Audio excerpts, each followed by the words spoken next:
Hey, everybody, and welcome to the free Assange online vigil. This is week 35, day 4. This is our first vigil back from Washington, D.C. We have special guest hosts with us, Misty. Christy and Taylor are taking a little break right now. But just so everybody knows, this is day 357 in jail for Chelsea Manning with $248,000 in fines.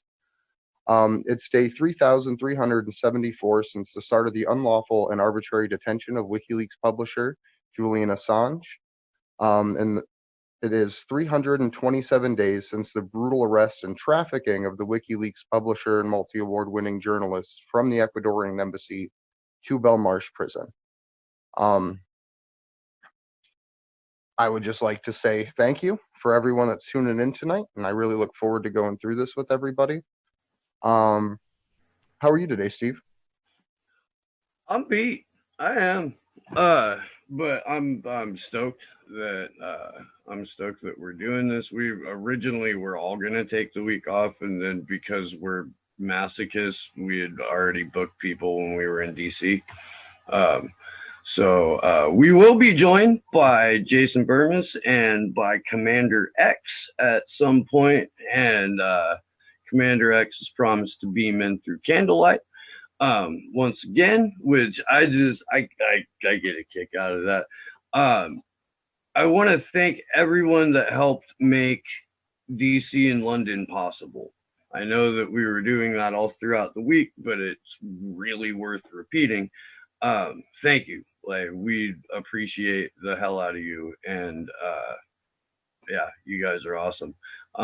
It was intense in the nation's capital, and we made some connections, and we set forward a chain of events that is just mind-blowing, especially in its potential, because I really think that in a couple of, maybe minor ways to major ways, we sort of altered the course of history.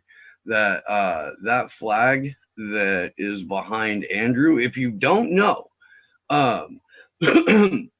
when we got there and we got to our Airbnb, and everybody was unloading all of the free Assange, all of the gear, banners, posters, button stickers, what have yous. Her Twitter name is Lucille. I don't know if if you're on Twitter, she's at Lucille54. She's a very lovely woman, and she had these 3 different WikiLeaks flags. It looks like the one behind Andrew there. And she was like, I don't know what to do with this one. It's, it's thicker. It's a little bit more cumbersome. I'm not sure what we should do about it.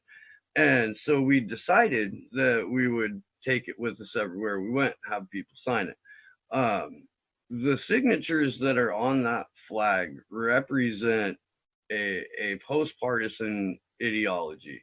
They represent people of all political stripes who can commit with their names their support of WikiLeaks, Julian Assange, and free speech.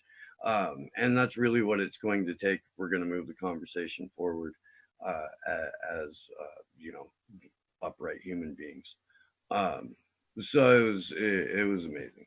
But yeah, I'll kick it over to anyone who wants to jump in now. Well, so I wasn't able to go to DC, so I obviously have like a million questions for you guys. Like, what would you say was the overall vibe of like the reception that you got, walking around, talking to different people? Like, what was the atmosphere? Like, what was the feeling around what you guys were doing? So overall, it was fucking incredible. Throughout the course of the week, we probably had 3 people, and Jason Burmis, the amazing man he is, chased down one of them that were heckling us. The other 2 were actually at the protest outside of the White House, so we were received really, really well. And even by like the local police forces, like I literally walked around, shook their hand, gave them cards, and said, "Hey, we're trying to spread the information that everyone else isn't." So I would like to say I hope that members of the Secret Service and DHS are watching right now, because we gave them cards, we told them about the show. So I personally think it would be awesome if one of the guys guarding the White House is educating himself right now about Julian Assange. Beyond that, we had the events just slowly built. So it started on Monday with the White House. We stood out there for about an hour and a half and gave speeches. Lee Camp showed up that day. Medea Benjamin showed up that day. Veterans for Peace, Code Pink, and a bunch of other organizations. We marched from the White House to the Trump Tower, Trump International Hotel, that's located about 2 blocks down, block and a half down from the White House. We gave speeches outside of there. Then we marched down to the DOJ, gave speeches outside of there for about half an hour to an hour. Tuesday, we went to the Hill, the journalism studio, the Hill, newspaper thing, whatever you want to call it. Then we went over Oh, you to want to ABC. talk about somebody chasing somebody down? You think Burmis chased down that heckler? Yo.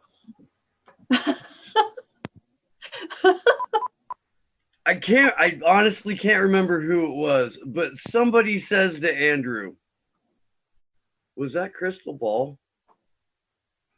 And Andrew, I've never seen him run before, so I can't say that was the fastest I've ever seen him move. But I can say without a shadow of a doubt that is the fastest that I saw him move that week in DC. He took off after Crystal Ball, I don't know, there was Olympic gold at the finish line, right? I mean, it was dead sprint. And so he shoots past her. Just shoots past her. And so slam the brakes. Well, first of all, because I was told she was wearing a blue trench coat. There was 2 women in a blue trench coat. There was the baby blue one that was closer, and then there was a dark, navy blue one. And I thought it was the navy blue. So I'm fucking sprinting, run past her, stop, and I'm like, that's not the right trench coat. So I turn around, and she's staring at me like I'm some kind of fucking crazy person. And I run up and shake her hand. I'm like, oh, hi, Crystal. My name's Andrew. I'm an organizer with Action for Assange. We have protests going on the rest of this week. We'd really love for you to join us. And she said she would, but me, in my infinite wisdom, didn't have my phone on me because it was being recorded for a live stream. I didn't have a pen on me, didn't have any paper. So I took down her email address, but couldn't get her phone number. So I won't hold it against her this time. We are going to be in DC again, and I would love for her to join us and to speak on behalf of Julian, even if it's just our event, if it's not on her platform itself. So anyways, we went from the Hill to ABC News, and at ABC we started to kind of gear it differently because we started to get a little bit of an audience. There was people watching out of the windows. We were on the other side of the street. And so we basically were explaining to them, you're next. If you guys don't speak up now, if you guys don't try to save this man's life and stop this court case, they're coming for you after this. And it was probably about 45 minutes of speeches akin to that. We had members of our group that read awesome different speeches. We read the 2012 speech that Julian gave outside of the Ecuadorian Embassy, because it directly referenced him being extradited and all of the things that are happening in the world right now that he talked about a decade ago. And then after that, we went and yelled outside of the Washington Post for a couple hours, maybe hour and a half. But we met this awesome college reporter, and I can't remember her name. And if you were watching, I am so sorry that I cannot. But she does a comedy news show at one of the universities out there. And according to her, I still have to see the video, but she had Dana Rohrabacher on site the day that everything was coming out with Kim.com and with those backroom deals. So they literally have him, I don't know if it was recorded or just people taking notes, but literally answering the phone over and over as they're trying to do these sketches, because he just happened to be there and it happened to come out at this time. So I thought that was a really cool thing. And Wednesday, so to fast forward to the next day, we went outside of Chelsea Manning's prison for about 3 to 4 hours. We had a bunch of our Boston groups, courtesy of Ian Schlackman, helping organize that. So big thank you to Ian. Baltimore. I keep saying the wrong city. I even said it on Fault Lines wrong this morning and kicked myself in the ass over it. But so we read Chelsea's letter to the grand jury, to her judge, Judge Trenga. We read Jeremy Hammond's letter to his grand jury judge. And then a few other speeches inside of there. We just opened the mic. Ian gave a great speech. Reverend Annie Chambers was with us. And she is the sister of one of the lieutenants of Malcolm X. So for her to come out there and for her to speak in relation to the tyranny that's happening now relative to what she experiences through her efforts and her activism and her congregation, to what she's also experienced historically with being the sister of the lieutenant of Malcolm X. It was really, really powerful. So I'm pretty sure we have that clipped out. And if not, we'll go back and find it. Thursday. Well, I'm sorry. Wait. You're forgetting Wednesday night. Wednesday night. So look, we Andrew mentioned that Jason Burmis was down with us. Came down Monday. He was gonna split the next day, and then that morning he finds out Alex Jones is hosting an emergency free speech summit, right? In DC, like at a giant fancy hotel. So Burmis went to go cover the Roger Stone sentencing. That's where he found out. And after that, he was like, "Well, fuck, I'm gonna go stay through tomorrow night. Like this is gonna happen. I gotta show up." So we decided amongst ourselves that we would go and Alex Jones, like, because he was not, he went like full Trump, and the last time he really talked about Julian Assange was a couple of years ago, and like, so we're like, fuck it, we're gonna Jones. So we all get dressed up, and we go to this thing. Before we got there, Burmis was giving an interview with Rob Dew. Burmis used to work at InfoWars like a decade ago. The first person Alex Jones ever gave a show to. Rob Dew also worked for InfoWars. So Jason sees him in the hallway of this hotel. And sit down, let's have an interview. Alex Jones crashes the interview. So Burmis is like, "Hey, I'm here this week with Action for Assange. They're doing this and they're doing that and blah, blah, blah. What do you got to say about Julian?" Jones starts doing a bit, talks about how all journalists should be in prison and shit like that. Burmis presses him, fucks with him, finally gets him to like commit to how he feels about Julian Assange and what do you think should happen. And it is, like when Alex Jones says something rational, which isn't like, it's less rare than you'd think, but like you have that moment where you're like, fuck, Alex Jones and I think exactly alike on this thing.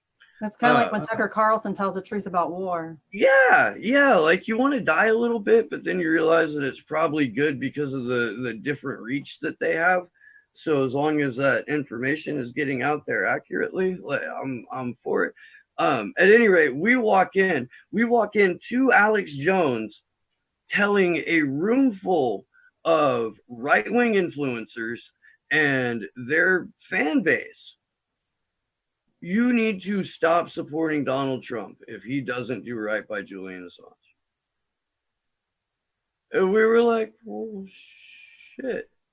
It literally defeated the entire purpose of us going there, right? So what happened after that was actually quite incredible.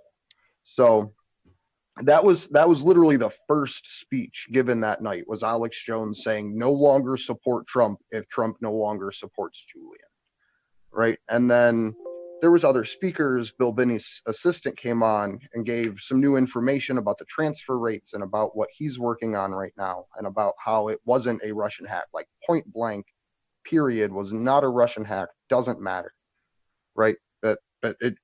The information came from a flash drive to WikiLeaks. One way or another, that's basically how it got there. That's what the forensics of the information itself shows, as in regards to the DNC leaks, that everyone's like, Russia, Russia, Russia, right?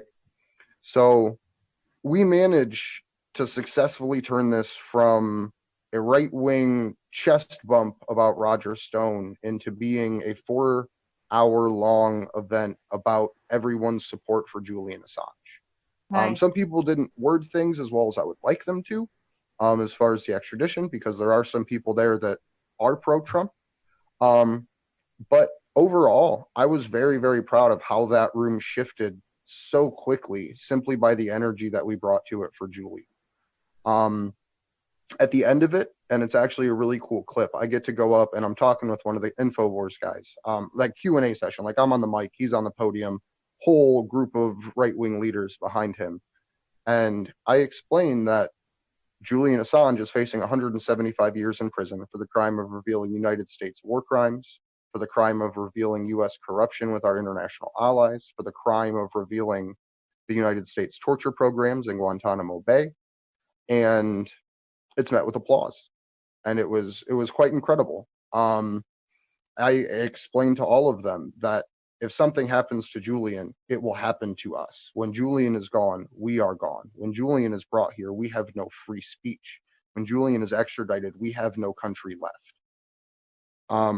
And I was surprised how well it was received. The entire room ripped into applause. It was absolutely wonderful to hear that. And these are people that a portion of me ideologically agrees with and a portion of me doesn't, because they have some stances that I don't agree with, but they have others that I do. And I personally think in this age and in this time of mass surveillance and mass propaganda, I would rather have us as people, as the people who are aware, regardless of political ideology, focus on the things that we have in common, focus on the ground that we can share. Because once we can have a way that everyone can agree, hey, we should limit the powers of government, we can then have further conversations about what Medicare for All would look like outside of the government, which would be handing it to National Nurses United, and just a bunch of different post-partisan conversations.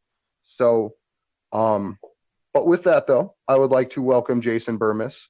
How are you today, my friend? We were just recapping the events of Wednesday. I'm doing great, man. And thank you guys so much for doing what you were doing and being in front of the White House on Monday, traveling before the media on Tuesday, letting them know about Assange. Let's not forget about the DOJ and how many people were out there actually listening. You know, the people guarding the Department of Justice, their ears perked up when they realized, wow, you know what? Julian Assange and Chelsea Manning are being unjustly held. And of course, this continued on through Wednesday when we went to the Free Speech First Amendment Emergency Summit event. I left on Thursday, but you guys continued. And the extradition hearing, although it wrapped up for now Thursday, we didn't get a lot more answers than we had already gotten by Wednesday. And the bombshells that were broken, the interview with Cassandra Fairbanks, I mean, I feel like so much was accomplished. I just want to thank you guys so much for putting this together and really putting your nose to the grindstone and letting people know the truth about the issue that is Julian Assange and free speech, not only for all of us in this country, but around the world. We're not even close to stopping, Jason. And thank you for coming down and joining us. That was incredible. It was great to hang out. We should do that again sometime. I don't think that the Free Speech Summit would have gone the way it did had you not had your interview crashed by Alex Jones and put him on the spot. I really think that changed the entire tone for the evening, to where when we were walking in, he was telling people stop supporting Trump if he doesn't do right by Julian Assange. It was incredible. But we're not slowing down at all. We're going to be doing live teach-ins. I'm in the process of organizing an event at the National Press Club for like early mid-April. It'll be a full panel full of journalists. It'll be something that you will want to see. And we're going back to DC in May.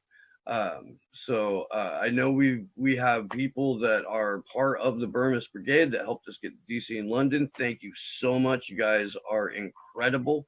We're gonna do it again. If you're able to support us, please do. If not, please fucking tell your friends. But yeah, thank you so much for coming with us, Jay. That was great. It was. Let's talk about Jones just for a second. The bottom line is you have to hold people accountable. And it seemed like fate that all of a sudden this thing that was announced on a Sunday, I came across, I believe, on a Tuesday, the second day I was there, and said to myself, you know what? Yeah, Alex Jones has been persecuted. I may not agree with him, but at the same time, he shouldn't be kicked off Facebook, Twitter, etc. But he can't just make this about what's happening to Roger Stone. The larger issue is Julian Assange, and that was not being reflected on his website.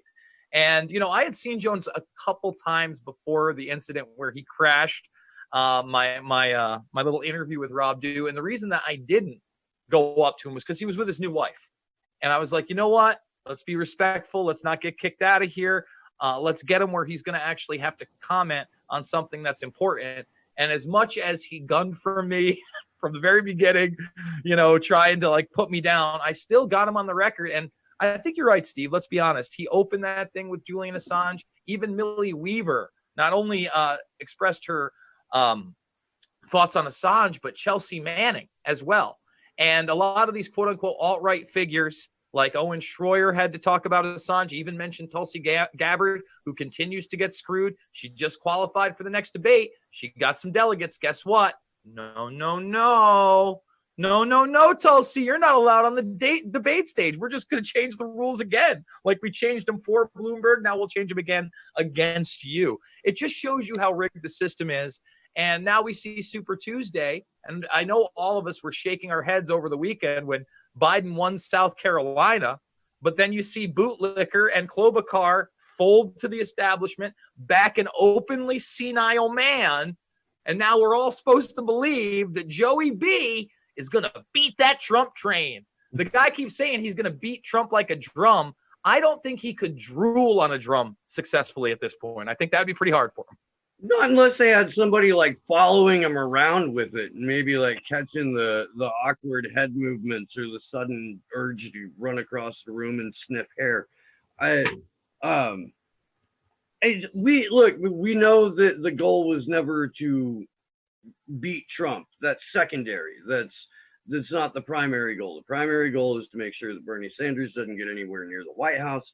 And all they have to do is have enough candidates in the race or enough delegates to pool together so that Bernie Sanders doesn't hit 1,901, that threshold that he would need to get through the first round of a convention uncontested. A contested convention has been the plan since 2017, probably a little bit before that. But after their stupid unity conference in 2017, Tom Perez came out and said, we're going to field more candidates than the GOP did in 2016. We're going to change the way the caucuses work. And we're getting rid of 20% of the superdelegates, but they'll be able to vote on the second round. But that would only happen if there's a contested convention. And gee, what are the odds of that? You'd literally have to run more people than they did in 2016. I look at it this way right now. I don't think that they think that Joe Biden can win. I don't know whether they're planning on giving him a Hillary Clinton ticket. It seemed like they were trying to run that with Bloomberg, but all the money in the world couldn't get people to vote for him. I didn't think that was going to be a thing, but who knew? I think that Joe Biden wouldn't even have to be Clinton-sided. He'd simply just have to step down and be like, look, I've been babbling on TV the last 18 months. I can barely spit out a sentence. I obviously can't lead the country anymore. Or maybe he has his third aneurysm. Who knows?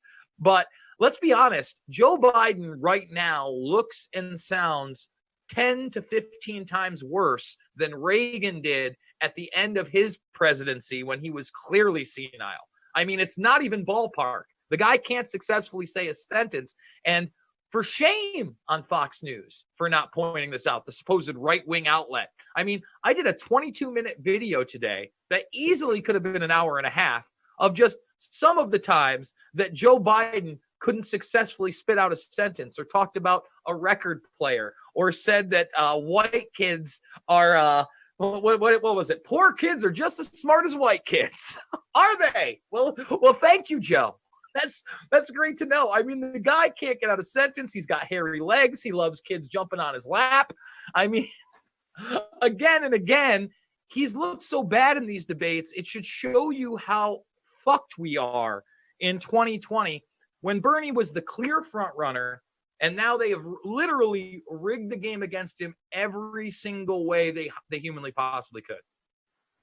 So real quick, if you are a Bernie Sanders supporter and you're feeling disaffected, or if you're a member of the DSA or any of those like left-leaning organizations, and you have built-in organizing and activism experience, and you want to continue to try to be on the right side of history, we would love to have you get on board with Action for Assange. We'll put a link to the Discord in the chat. Like, we need you on board for this. I've been trying to tell you that they're gonna do this for a really long time, and like, I don't want, and I told you so, I want you to get on board with what we're doing, because it's a tragically necessary and fucking on the inside wonderful and beautiful thing. I frankly can't believe we have to try to convince people on the left that this is an issue that needs like immediate attention. It's astonishing to me and super frustrating. You would think that, I mean, we've talked about Bernie and his silence before. Dude knows better. Like, he knows this is going to get used against the left. It already is. I mean, and it's only going to get worse between Max Blumenthal and Glenn Greenwald. It's like, at some point, we're going to have to realize that this is a serious issue. Well, I think when you put Jimmy Carville on national television as somebody that espouses the modern day left and says, hey, Bernie Sanders should just drop out, and then you put everybody full force against Bernie Sanders. He's a puppet of Russia. Socialism is coming. He's really a communist. I mean, hitting those talking points again and again and again. Hey, I'm no Republican. I'm no Democrat. There's a lot of things I disagree with Bernie Sanders on. He is clearly the most qualified guy on stage at this point, and clearly has the largest actual base. I have a hard time believing that Diebold machines and other establishment voting machines aren't finding a way to vote for Joe Biden, as they've done for other establishment candidates in the past. Call me kooky or call me Greg fucking Palast. I mean, this stuff has been around forever. And the bottom line is, Joey B wasn't sellable 6 months ago. He wasn't sellable 6 weeks ago. He wasn't in the sellable 80s. 6 days ago. So why now? So He's I'm horrible. actually, He's Trump. He is Trump. Like, they keep trying to say we have to beat Trump, but he is Trump. Like, just with better hair. No, he doesn't have that. so I'm gonna pivot us a little bit. If you could though, Jason, you have your Zoom chat open on the bottom, or it's not pulled out. Okay. That way you could pop that out, so when we message, it doesn't pop up on screen. Oh, yeah. Give me 1 second. I'll try. You're good. I'm gonna actually pull up a video though. I want to get into the Cassandra Fairbanks stuff real quick. And I'm gonna start by playing just a little bit of a clip from our interview. So let me get my share going here. All right. Yeah, we're ready when you are. Yep, I got the video up for Cassandra right now. So this is how you met Arthur Schwartz. So I met him through mutual friends, and I always had like my free Assange bag or a free Julian shirt on. He knew my stance on WikiLeaks. He knew that this was the thing that was most important to me. We followed each other on Twitter for a long time. He knew all these things. But I was in a DM group with him, and Rick Bernal was in it as well, and a lot of like right-wing social influencers, right-wing journalists, people in the administration, in the campaign. We're all in this big DM group. I'm not in it anymore, but I was, and people would post links in there or ideas or things that were important to them. And so I had interviewed Julian Assange's mother, Christine, on October 30th of 2018. And I posted the link in there because I always posted WikiLeaks stuff in there, trying to hopefully, I was hoping somebody would see it and feel bad, or get it to somebody who could actually do something. And so just in a long shot, I threw it in there, didn't really think anything of it. And then 10 minutes later, Arthur called me and he went crazy, and he was saying that I needed to stop trying. He was screaming at me and saying that they were going to go into the embassy, that they were going to get Julian, that they were going after Manning, that they weren't going after Julian for Vault 7 or for the DNC leaks, but that they were going to go after him for the Manning leaks. And he went into great specifics about people that he claimed Julian got killed, tortured. He claimed that there was, a child who got tortured in front of their father, there were photos of it, and that people like Grinnell and John Jr. had previously supported WikiLeaks, but that they stopped supporting it because they saw these photos and that they heard these stories.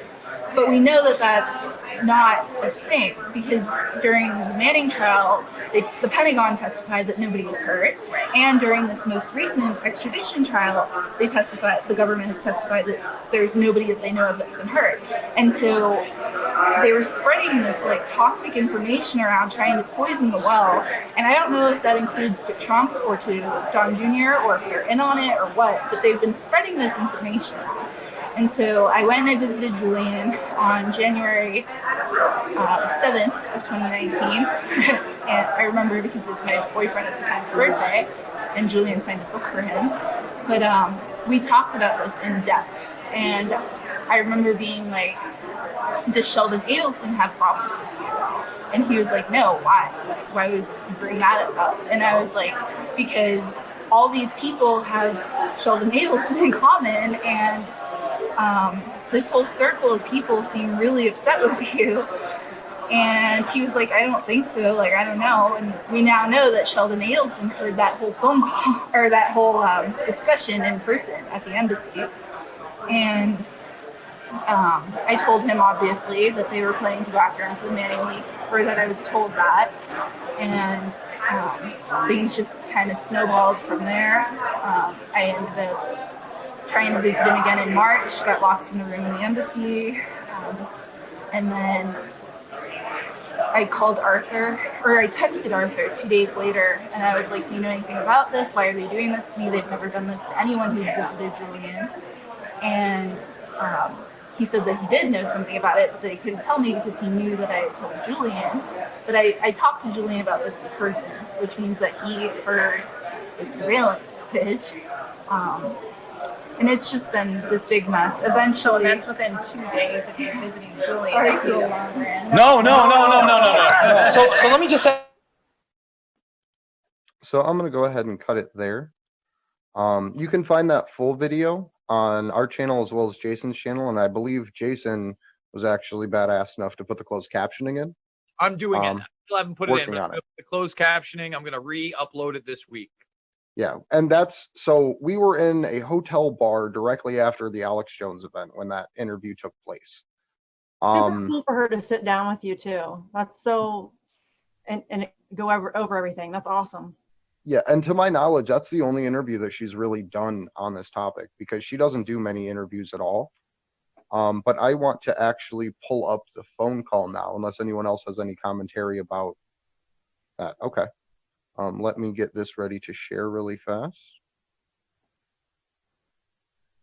Thumbs this video up, subscribe, and share to everything, guys. Cassandra, hey, you're posting classified information on Twitter. You can't do that. What? I'm not posting classified information. Yeah, Rick. Yeah, that's classified. Yeah, Rick's role is classified. You can't do that. ABC News already reported it. That's where I saw it. But not his role. You are posting things that are classified that no one knows and has not been reported. That was reported by ABC News. I know what was reported. I see what you're tweeting. What you're tweeting is not what was reported. Someone's going to go to jail. You need to stop this. Yeah, Julian's in jail right now because of this. I don't want to go to jail. Well, I mean, I'll delete my tweet only because you're saying that you'll get in trouble. I don't want to go to jail. Please, I'm begging you. All right, I will delete it. I was just referring to the ABC News report. Okay, but like they look into you, they see that we speak. Like that's bad. I mean, the reason. He's taking orders from the president. Okay, so you're gonna punish me because he took orders from the president? I wasn't punishing you. I was tweeting from the ABC News report. Okay. Remember, I called you about it. I'm begging you, please. All right, I will delete the tweets. Thank you. He was taking orders from the president. Oh, and I think one of the other things that we should discuss, Andrew, from the interview that wasn't played is the fact that, not only is this the Grenell Trump operation, but kind of exclusively, I haven't seen it anywhere else. Cassandra Fairbanks said that, not only was Trump upset that Julian didn't take the deal that was offered by Dana Rohrabacher, but in order to use the Chelsea Manning WikiLeaks evidence and not the Vault 7 or the DNC links, she revealed that either Don himself or Don Jr. or both of them were shown pictures of children being tortured that they said were due to the Manning leaks. Can you hear me, Andrew? Nope. He's muted. All right. I'm extra muted. Wow, I muted like 3 times. That's super disturbing to me, too. The fact that there are circles within our government that don't even accept the information that the Pentagon put out, saying that no one was hurt in response to these leaks. That came out in a fucking court-martial. It came out in Chelsea Manning's actual military court case that the Pentagon said no one was hurt as a result of these leaks.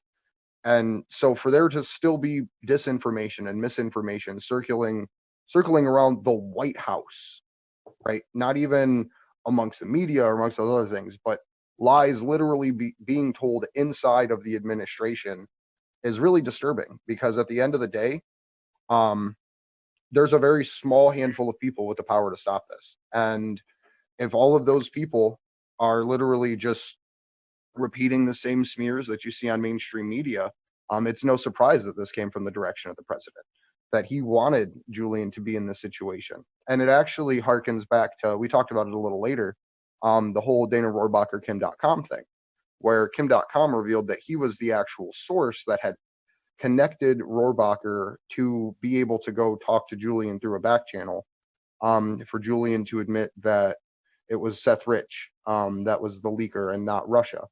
And Julian, even though he had already done interviews on this and all these other things, literally said, I'm not here to do anybody favors. There's a First Amendment, there's a Constitution, and they can follow it. And for a man to be in that position, to, as we've talked about, 3,000 days in solitary confinement within the Ecuadorian Embassy, for him to take that position and say, no, like, not doing it, is fucking incredible. The power of, like, literally the spirit inside of that man is something that, like, I admire more than anything. So same thing with Chelsea too. I mean, the fact that she's in this position where she could probably pretty easily get out of some of what she's going through, and she chooses not to based on principle, knowing what she's going to be facing. I mean, I can't even put to like words to how courageous that is. It's insane. And let's not forget when it came out about the Rohrabacher stuff before the information on Grenell, and we just read the opening statements from this extradition hearing on behalf of Assange's attorneys, what was the media saying? Well, Assange was going to lie and say that Russia wasn't behind the leaks for Trump. He's a liar. It's more Russian propaganda. And again, the media has been saying what? The Seth Rich conspiracy theory has to end. And when we talk about those leaks from Kim.com, the direct messages, there's 2 things that should be pointed out. SR is in reference to Seth Rich. And not only does Assange say, hey, they already have all the information, meaning they know that this was a download, it wasn't a hack, that's not how it was leaked. But also, if they want to go through with this, the Republicans can suffer the same fate as the Democrats did in 2016. And I hope that's true. I hope people start looking at the OPCW leaks. I hope that You know, Bernie Sanders, if he does get up there against Trump, he's not afraid to say there was no chemical attack in Duma in 2018. That's why WikiLeaks remains relevant. Even though this guy is literally behind a Pope Mobile glass wall at his own show trial, they're still doing more journalistic work than anybody at ABC, NBC, CBS, or Fox could ever dream of. And that's why I don't understand why people don't get why WikiLeaks is such a crucial element to dealing with the situation we kind of find ourselves in. Like, we don't have a lot of journalism that's adversarial. We have state-run propaganda basically. And if we don't have somebody out there exposing the truth, we're in a lot of trouble. I mean, people need to recognize that this isn't just about one man. This isn't about just Julian. This is about, if we don't have a free press, things are going to get really bad really fast. That's like the last line of defense between us and just absolute madness. Yep, and we should all be very aware that the counterintelligence 2020 to 2022 report signed off by Trump is very specific. Leaktivists, hacktivists, public disclosure organizations. You are the new Iran, Hezbollah, ISIS, Al-Qaeda. So you have to beware. Guys, I'm going to bail. I know you guys have Commander X coming up. Before I go, I want to let everybody from my audience know about actionforassange.com and that you can follow this over at youtube.com/actionforassange, where this is simulcasting. I know you guys are going to have a new GoFundMe coming soon.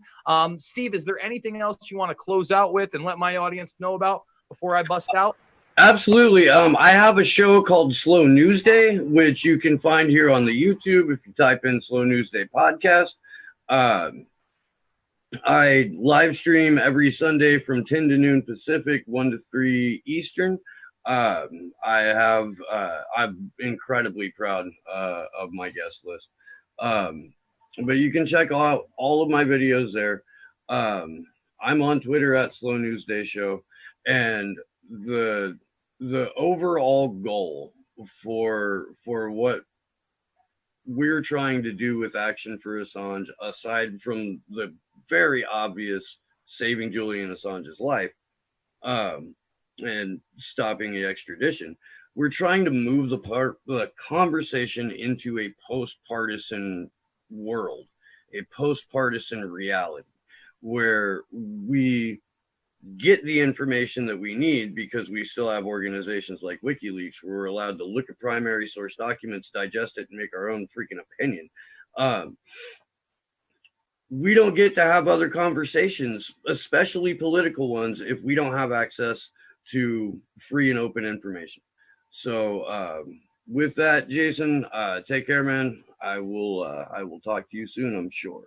All right. Thank you guys so much. And I'll see you guys next week. Keep up the great work. That is Action for.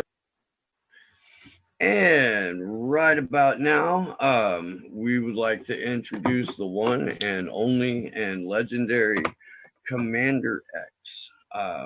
Commander, sir, how are you this evening? I'm good if you can hear me. We can hear you. Well, then I'm doing great then. Hello, everybody. Hello to all my own followers who tuned in tonight.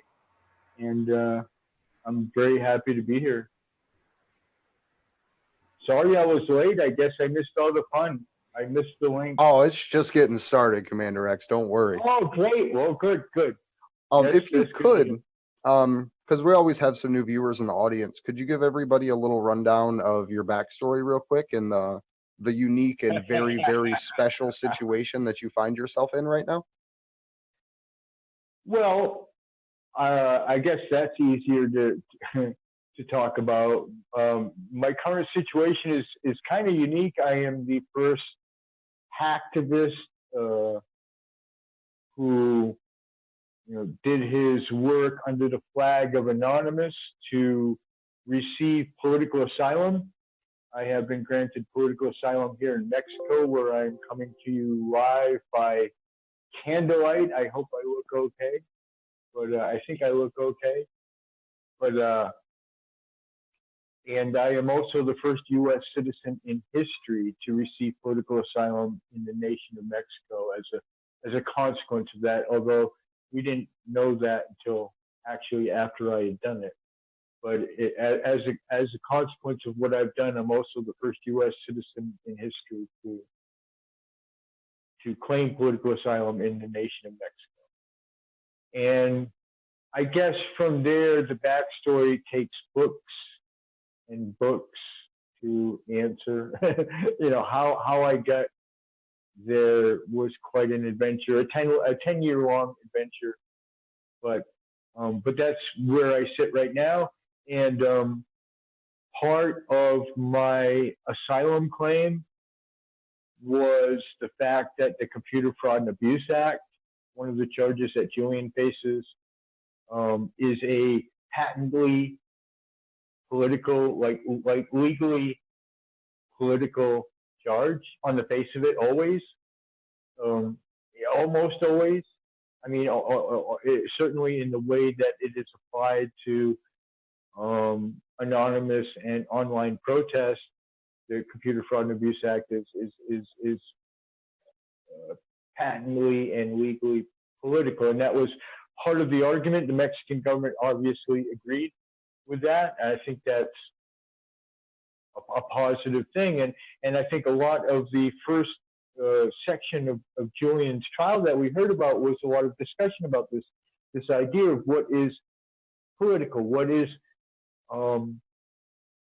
protest, what is activism, what is something that you do because you want to change governments. And as I said, in my case, the Mexican government agreed, and I think that bodes well. I think Mexican government, to begin with, has been very, very positive and very supportive in a very unique way of WikiLeaks and Julian Assange. If you are familiar with sort of current events, our president, we call him AMLO because his name is really long, so we call him AMLO. But a president here in Mexico recently issued quite a robust and supportive statement of Julian Assange and WikiLeaks in general, the mission of WikiLeaks.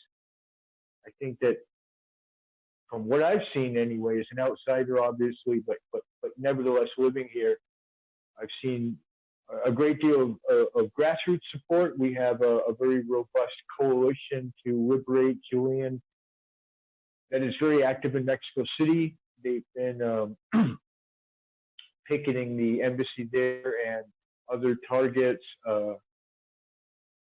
very beautiful targets. Actually, a few places there that are Mexico City. One of them is the Revolution, the Monument de Revolution, or the Monument of Revolution, and it's just an incredible, breathtaking space to protest in.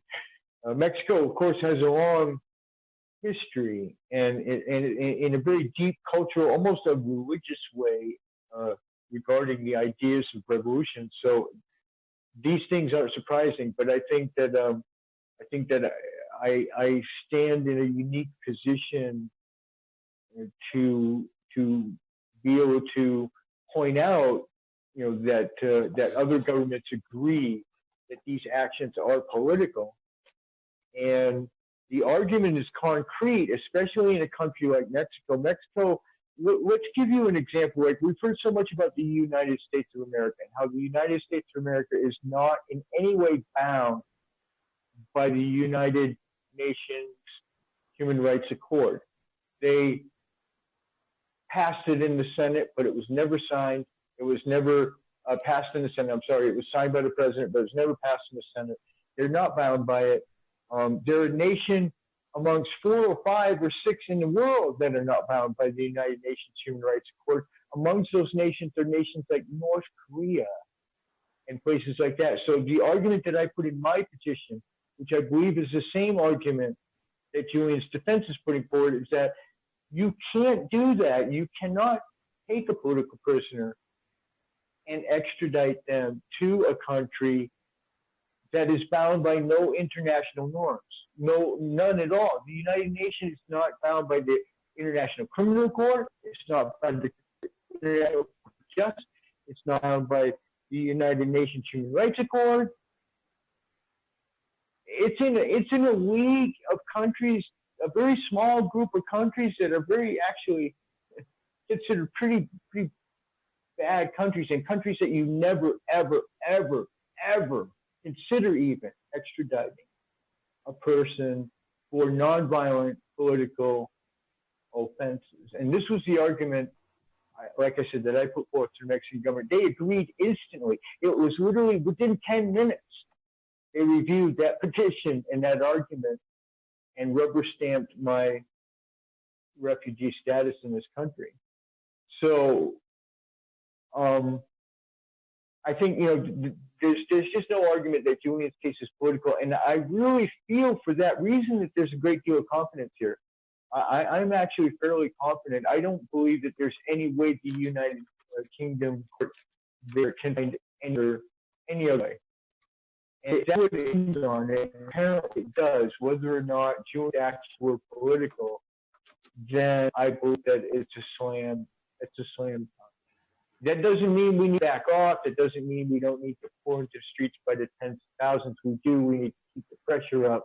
We need to give them every reason to do the right thing, and I've been consistent in that strategy. But I think that there's no doubt that this is a political case, and I think that Julian's going to win this.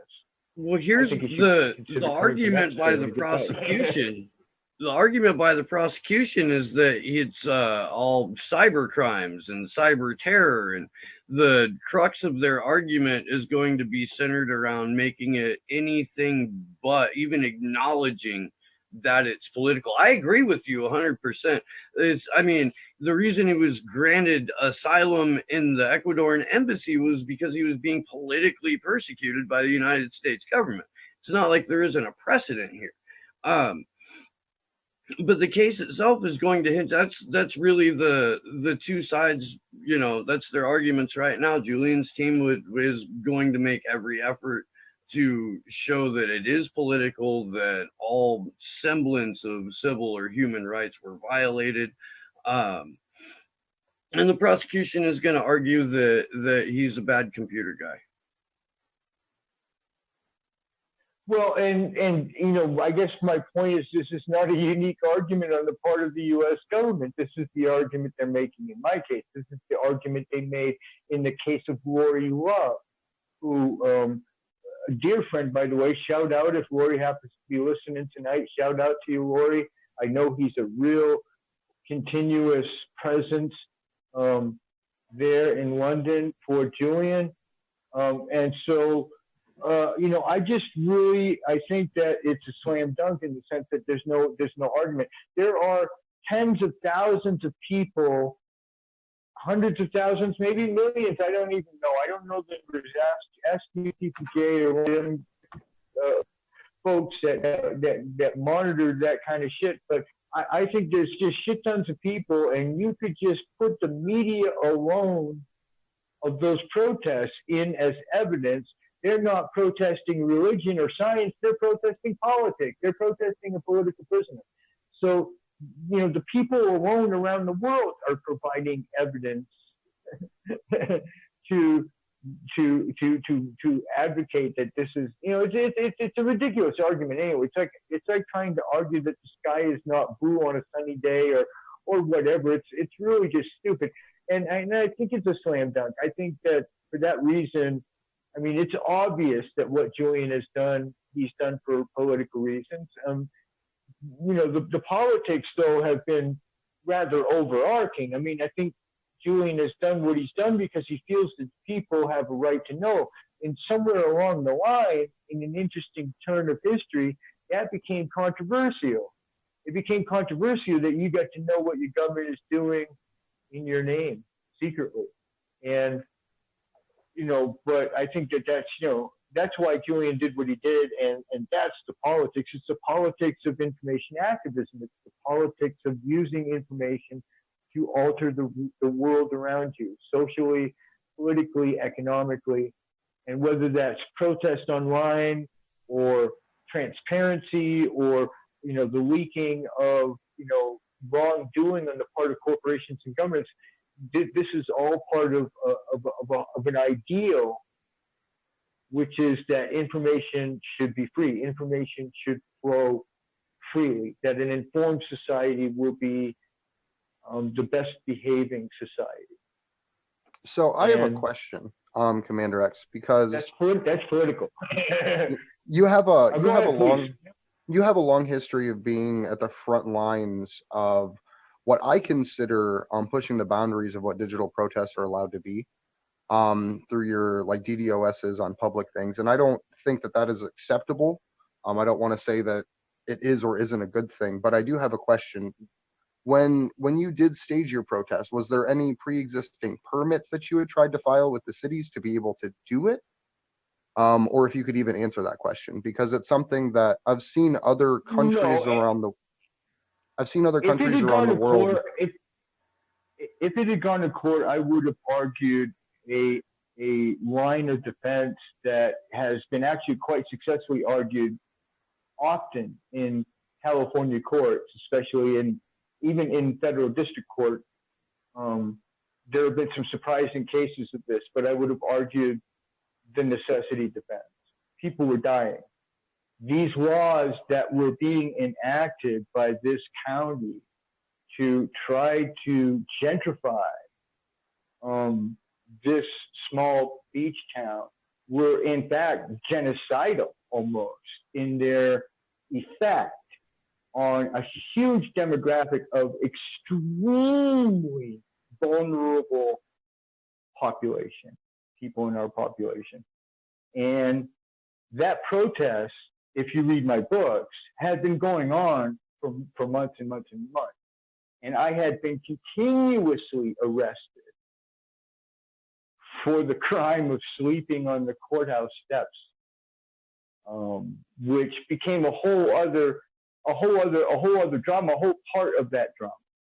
But so one of the things that the situation was, and so when we took down the county website on a Sunday at noon for 30 minutes exactly, as a way to punch them in the nose, the one or two people we may have inconvenienced in that action were far less inconvenienced than they would have been if we had chained ourselves to the doors, because we were sleeping there at the county courthouse every night. We could have done that. We could have just right there. I mean, we were living there. We had tents set up. So we could have chained ourselves to the doors. How much more damage would that have caused? They would have come down and had to cut us off, and we would have spent the weekend in jail. Instead, I faced 12 years in prison for a 30-minute digital sit-in that had almost no effect other than publicity. It was that, which is why it was done. So that would have been the argument that I would have used in my case. It would have been the necessity argument. People were dying. They had a law, my friend, that was a misdemeanor crime, an arrestable crime, to cover yourself with a blanket during certain hours of the night, because homeless people were beating the tickets. They were beating the tickets by saying I wasn't asleep. So the city council said, we're going to fucking cover that. If you're even covered up with something at certain hours of the night, asleep or awake, we got you. That's how stupid and how, I mean, people could die from that. An old person, and people were dying from it. They were giving a ceremony once a year where they would read all the homeless people's names that died in Santa Cruz. It says a beach town of 50,000. It would take them hours to read the names of the people that died in that city every year. So my argument would have been the same argument that the nuns who won when they went and put paint on the MX missiles, the nuclear missiles in South LA out in the test flats, and they climbed up and they vandalized those missiles. They won the case because they argued the necessity of defense. The protest was necessary no matter how disruptive. So I want to be really clear, because this is kind of like a fine line in U.S. law right now. I am not advocating for distributed denial of service attacks, or anything digitally related at all. at least right now. What I plan on doing is trying to work with the local DC police, the Metro PD, to see if there is a way that we can very specifically and targetedly perform cyber protests, because I do believe that it is protected under the Constitution personally, even if it's not in law right now. So that's something I'd like to kind of talk to you about later on, if we could. I'm not Once... advocating this, and Julian, you asked me about my own backstory. No, absolutely. And what I'm backstory. saying is I'm trying to organize an event like that for the second round of the extradition hearings, but I want it to be in a permitted, controlled, allowed by the state way, I guess. Then what you do is you do the same thing that every politician this campaign is so hysterical that the reaction that people have to DDoS. You go on and you find their telephone number instead, because that's perfectly legal. Obama, me, you, anybody right now can go on television and we can give somebody's 800 number right now on this show, and we could say, hey, everybody, call this Biden 800 number and send the message, shut them down, send that message to them. We can do that, and that's perfectly legal. What I did was I went online and said the same thing, except I said a website instead of a phone number. It's fucking ridiculous, okay? So I don't even want to get into it. I don't advocate in Julian's cause. I think that Anonymous, which is who I'm here to represent, to be honest with you, that's the part of information activism I represent. I think we've been clear that we really don't give a rat's ass about the laws, so we'll do what we have to do. And I think that will kick in the very, very unfortunate and extremely unlikely event that they actually extradite Julian to the U.S. I think then Anonymous would have a role to play, a very transgressive role, a role very similar to the role that we played in the Arab Spring and all over the world. I think we've proven how powerful as a collective we can be when we come together and we're very, very angry. And I think that at this point, Anonymous is sort of just sitting this one out on the sideline. So I don't recommend anything more robust than emailing your local congressman. I think there's actually a really cool tool. There's a tool on Twitter. It's called ResistBot, and it's a step better than emails because it sends faxes. It's a 100% legal tool. Everything's built in on their end. You tell them your zip code or address. They match you up to your representatives, and then you can type a fax out to them. They can do it at the state and local level, as well as the federal level for representatives, people in administrations. I think it goes as far as to have judge and justices. And again, that's called ResistBot. I think that would be a really powerful tool that people can use legally right now to inform the representatives in our Congress on Julian's case. Because part of the public information campaign that we're doing is, and it may be a bit naive, but I can speak from my own experience.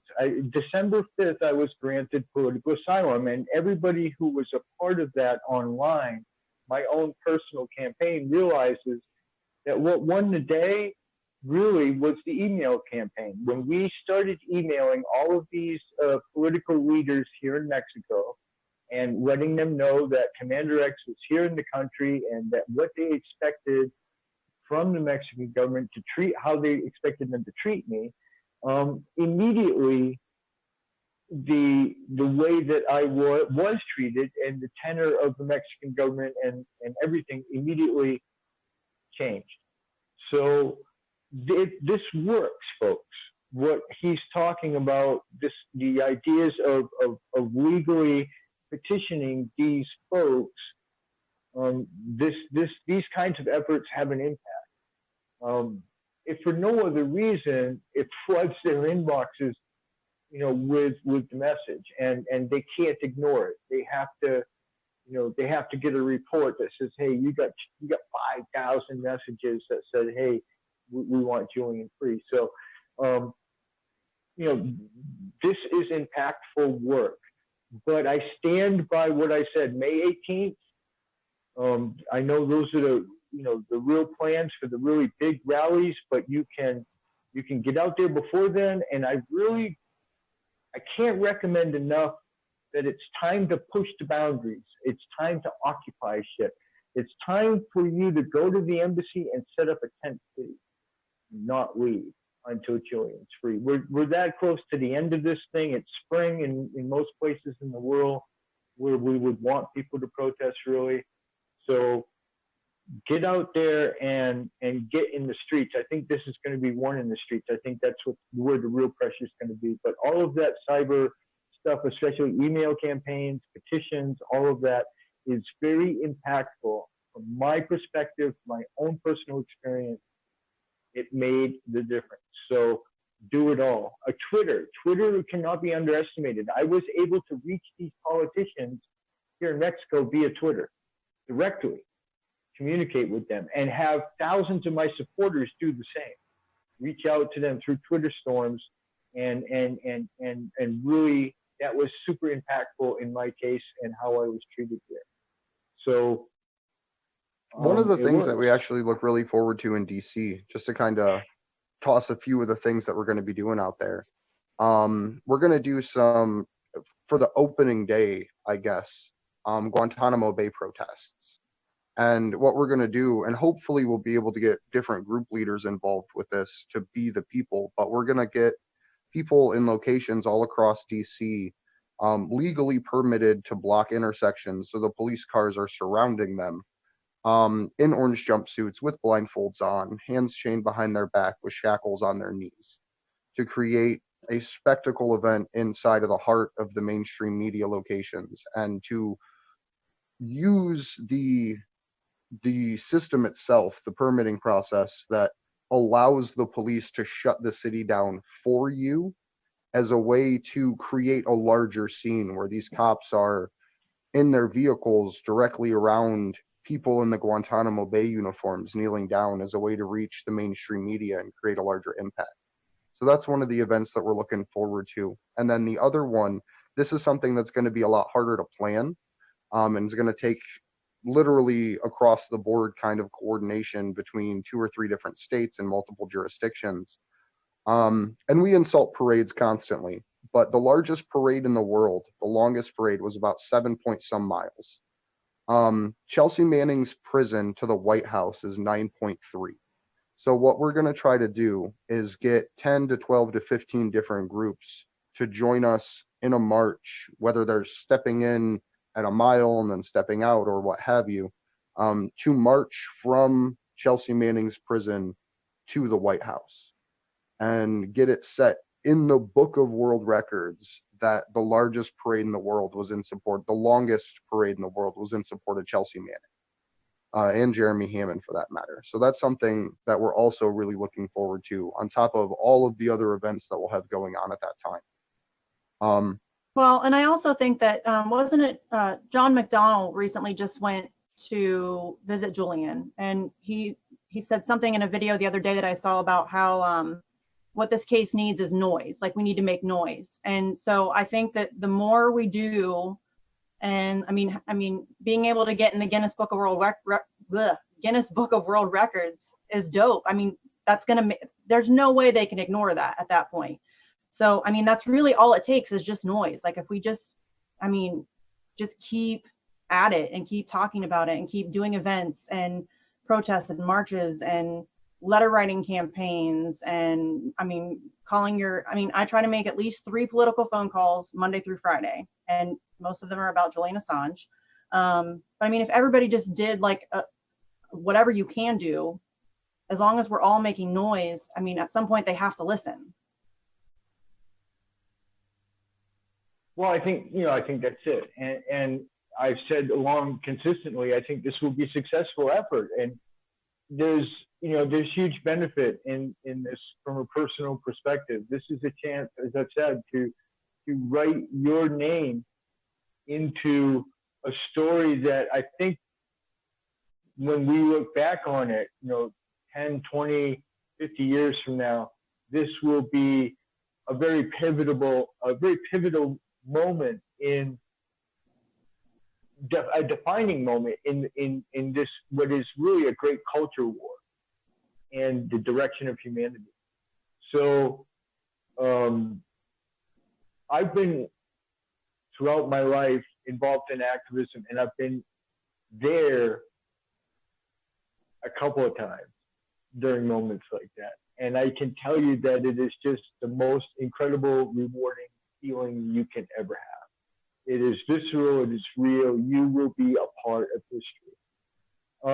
So, and then, yeah, I think anything transgressive, I'm not going to judge. I don't, people know me, know that I'm very, very much non-judgmental when it comes to talking about tactics and protest. I think do whatever your heart feels at this point. I really think it's that important. I can't imagine anybody doing anything right now anyway that I would disapprove of. So I think we should get out there. I really like the idea of occupying space. I guess I'm an old OWSer and I always will be, right? I just really feel that tactic is, for whatever flipping reason that I'll never understand, really pisses them off.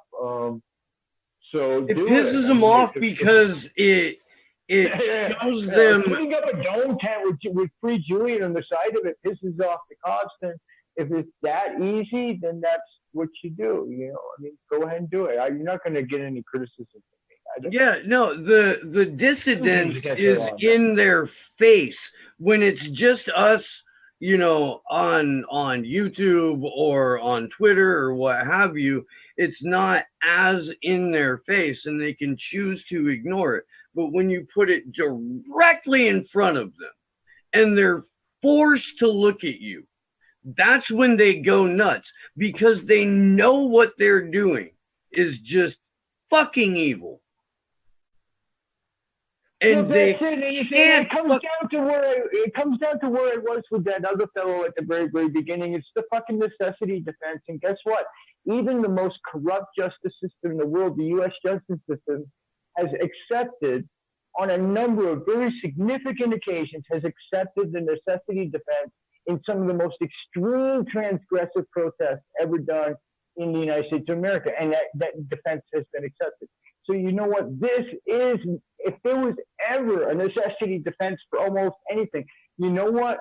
Who is it? I wish I knew his name. Somebody will help me here in the show and remind me. But he's got the dreads and he's always at the friggin' consulate. He's always at the embassy all the time. And he was still in the embassy. Crazy nutball of a protester, old guy with the dreads. He had gone out there and he was originally arrested for locking down a B-52 bomber. He went and disabled a B-52 bomber and went to prison for it. The dudes, then again, you do what you got to do, man. If they're gonna try to hurt Julian, then we need to do whatever it takes to raise awareness and to stop them from that. And I think that at this point, I would just be highly suspect. I would be highly reluctant for anybody to start becoming judgmental or laying down any kind of guidelines to say, well, this is acceptable form of protest and this isn't. Because this is the necessity defense. So hang banners, do banner drops. If lockdowns appeal to you, remember that there's a very, very safe way to do lockdowns. One of the things that I did that I was famous for during Occupy was I went around and gave seminars on the safe way to do lockdowns. And there's an actual whole procedure where you can do it and try to ensure the safety of the activists and the people involved. And so, but, I think that I'm not going to judge anybody. I think we should just get out there and do whatever comes to our heart. I think a lot of people are going to like the idea of occupying space and also protesting in front of these UK embassies. Remember that this is a UK issue. We need to keep the focus, at least right now, primarily on the UK. I think asking for any kind of policy change out of the United States of America is ludicrous. They're in such chaos right now. They're basically like an Uberus. They're like a snake eating its tail, So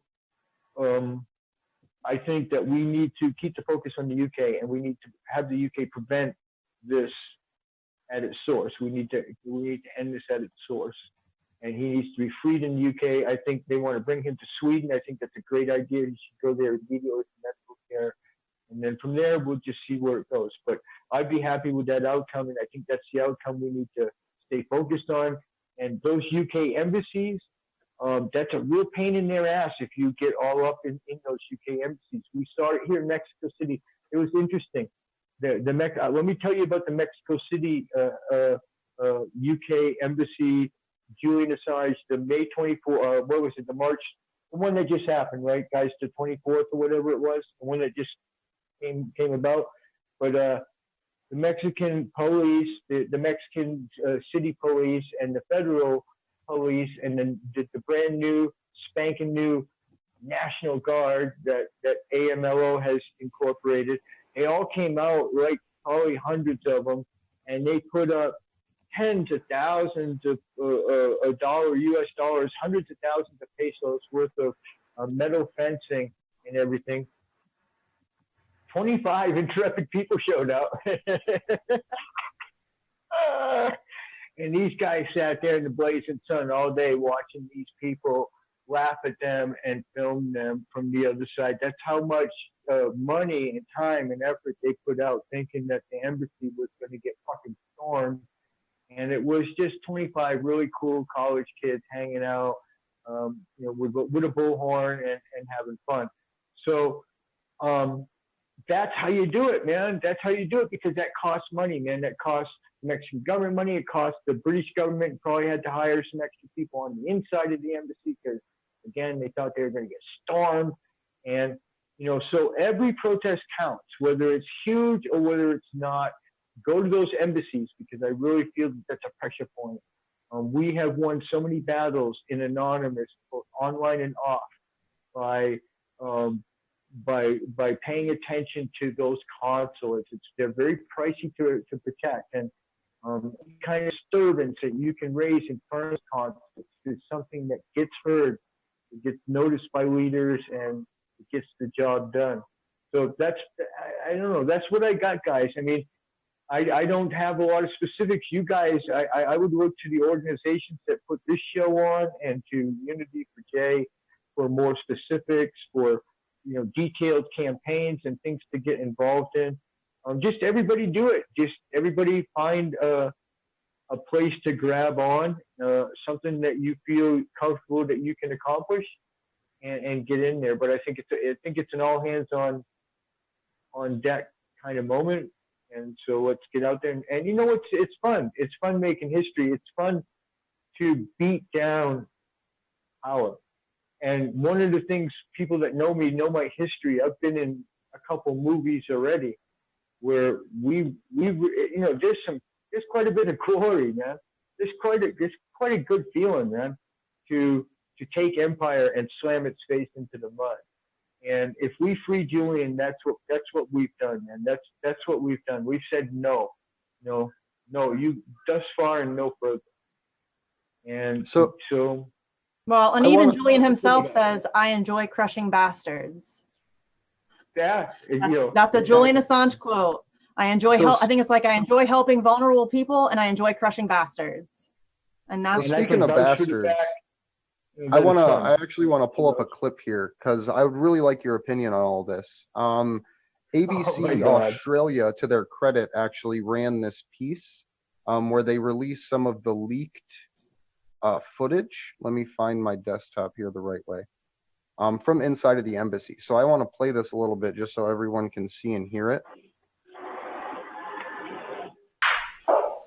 It's just after 7 o'clock on a January evening 2 years ago, and barrister Jeffrey Robertson is visiting his client, Julian Assange. Can I get you something, a tea or coffee? Mr. Robertson was providing advice to Assange in relation to his US espionage charges. The meeting was legally privileged, and we shouldn't be able to hear it or see it. It's a serious crime in European law. It's invasion of privacy. It's breach of confidential relationship between a lawyer and his client.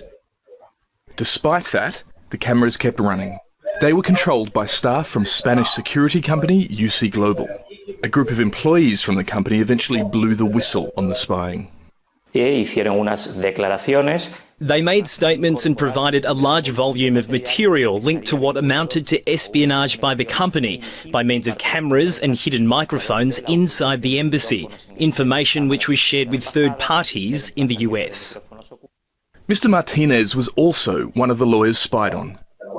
He pieced together evidence revealing UC Global's owner, former Spanish Navy Marine David Morales, ran a comprehensive surveillance operation on Assange and his guests between 2015 and 2018, allegedly on behalf of Washington. Mr. Morales openly told his employees that he was collaborating with US intelligence services.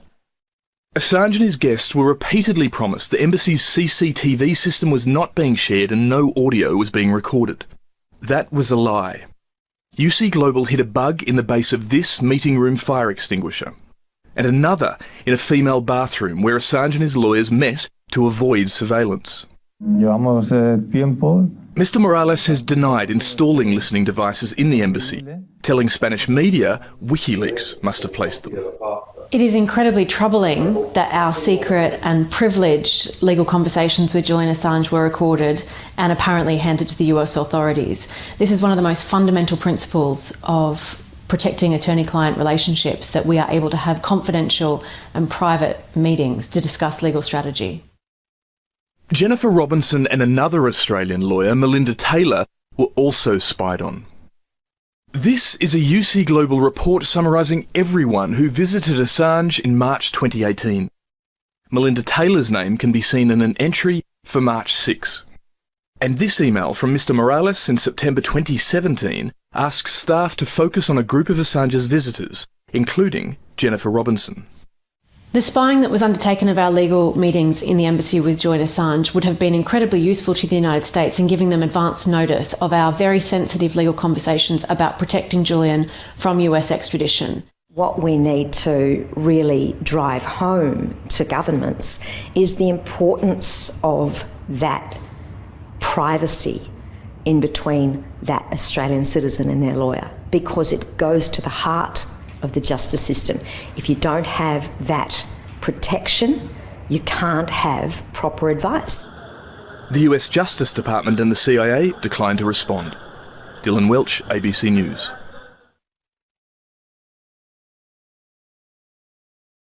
So I was just wondering, Commander X, what's your take on all of that? Well, I think that this is par for the course. This is the war that we have been in for quite some time now. This is what they do. This is what they have always done. This is what cyberpunks have been telling people they were doing since the 80s and always since Snowden and the revelations that WikiLeaks have done, especially the CIA vaults. I think that for me as a technologist, the most revealing stuff to ever come out were the CIA vaults by WikiLeaks. So courageously done too at the very end where things were already going south. What do I think? I think there's two principles involved here that are very critical that we have to fight for. It's one of the reasons that I personally have stood up in my own case so strongly. And that is the principle, first of all, that they can't spy on us like this. This is just fucking wrong. This is so fundamentally wrong that it's unquestionably wrong. And another thing that's unquestionably wrong is that Julian Assange was not just an Australian citizen, he was an Ecuadorian citizen. And he had full and complete asylum given to him by an act of state. And in Mexico, and he was sold. When they finished giving me asylum in Mexico, it took them all of 10 minutes. They gave me a paper that we both signed, me and the government officer both signed it. I have a copy of it right in my desk drawer below this camera right now. And it stated in no uncertain terms could I never be refouled to the United States of America because my claim had been accepted. And that is a principle. Without it, the whole political asylum process is a sham. And without the privacy to not be spied upon, then the entire legal process is likewise a sham. And so both of these principles are key principles that we're fighting for in the Assange fight. We need, without political asylum, Latin America would have collapsed a long time ago. It's one of the reasons why it is so strictly enshrined in Latin American law because it was such a critical part of bringing down the right-wing regimes that the United States had propped up, was the idea that people could go into embassies, diplomatic asylum even. It's the only place in the world where diplomatic asylum, going into an embassy and getting political asylum, is enshrined as a codified part of law.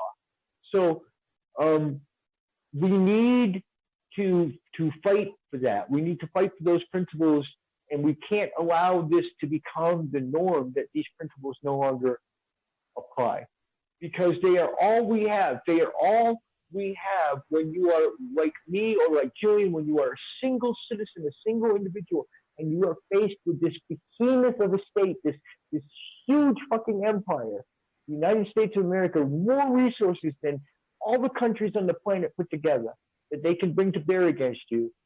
Then these principles of political asylum, diplomatic asylum, these are not games anymore. These are not just paper ploys. These are all a citizen has. Well, the entire case surrounding Julian, it's built on the breakdown of the rule of law. Like we're watching the complete and total erosion of rule of law unfold in a slow enough way to where people can get distracted and stop thinking about it. And we've got a fucking election that is being blatantly and openly rigged, just like it was last time. And the reason people knew it was rigged was because of WikiLeaks.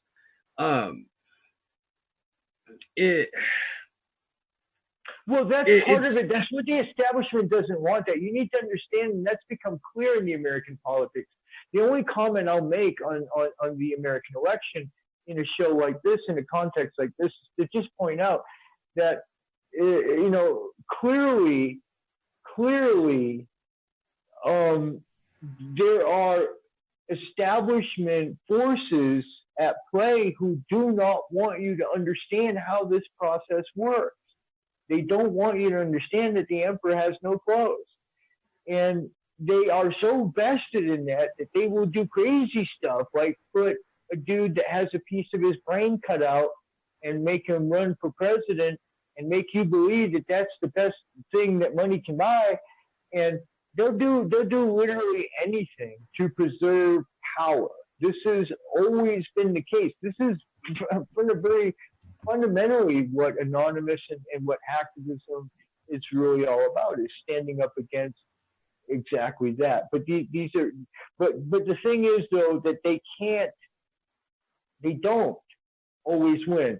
One of the things that I've been clear about throughout my entire career as a hacktivist is these guys are not the eye of fucking Sauron. You can beat these people. Julian put out a wonderful book. If I can remember the name of it, but I'll try. But there's a book, one of Julian's books. Look it up, man. It's the best book ever. And it talks a lot about the hope of technology and about the hope of mathematics and about the hope of encryption and about how you can take back cyberpunk, and you can take back the power, man.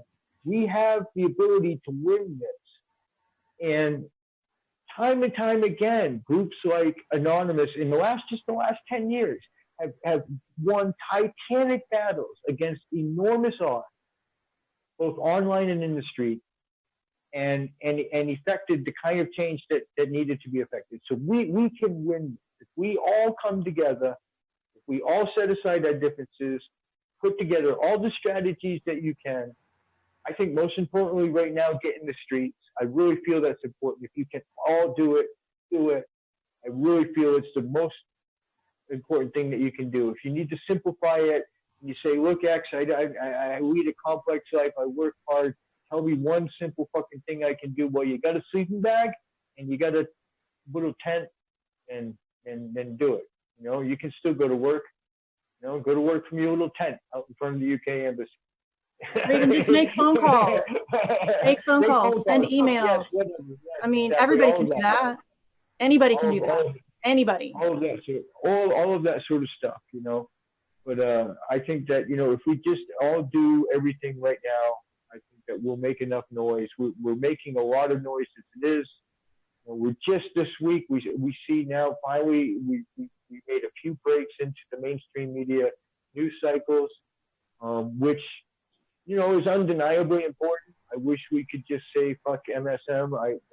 I do say fuck MSM, but still, when we can break into that cycle, it's important recognition. It's important to get it out there to people that otherwise maybe don't recognize that there's an immediate problem. I think that's one of the biggest fights that we have is combating the narrative control that mainstream media has. People are so misinformed, and that's going to be a huge part of this battle, is making sure that people have accurate information and they actually know what's going on and not just what's being force fed to them on CNN every day. And I want to leave people with a positive. There's such a dire situation from the very beginning. I can remember the very first ever vigil that Susie did, and I remember how dire we felt. I remember I had Susie on my show. I had a radio show at the time that during that same 24-hour period, I had Elizabeth's boss on, and it was an all hands on deck moment. And I remember how gloomy and how horrible it felt. And it was just really because of the internet cut off, right? That's when it all began. And I really want to leave people with a positive note, not a note where you can, let go and slack because we got this, because we don't. But I really want to leave people on a positive note. I think on the legal front, the attorneys this week, what I saw, and I've watched a number of these cases, Lori Love wasn't just a fellow activist, he's a dear friend. And I was very personally vested in that case. I watched every second of that case. So I really think that I'm getting good at watching these cases, and I really feel that the legal team did a fantastic job this week. They're really knocking it, and the UK is losing the image battle. That wonderful picture, God bless whoever had the courage to sneak the photo out of Julian in the glass cage.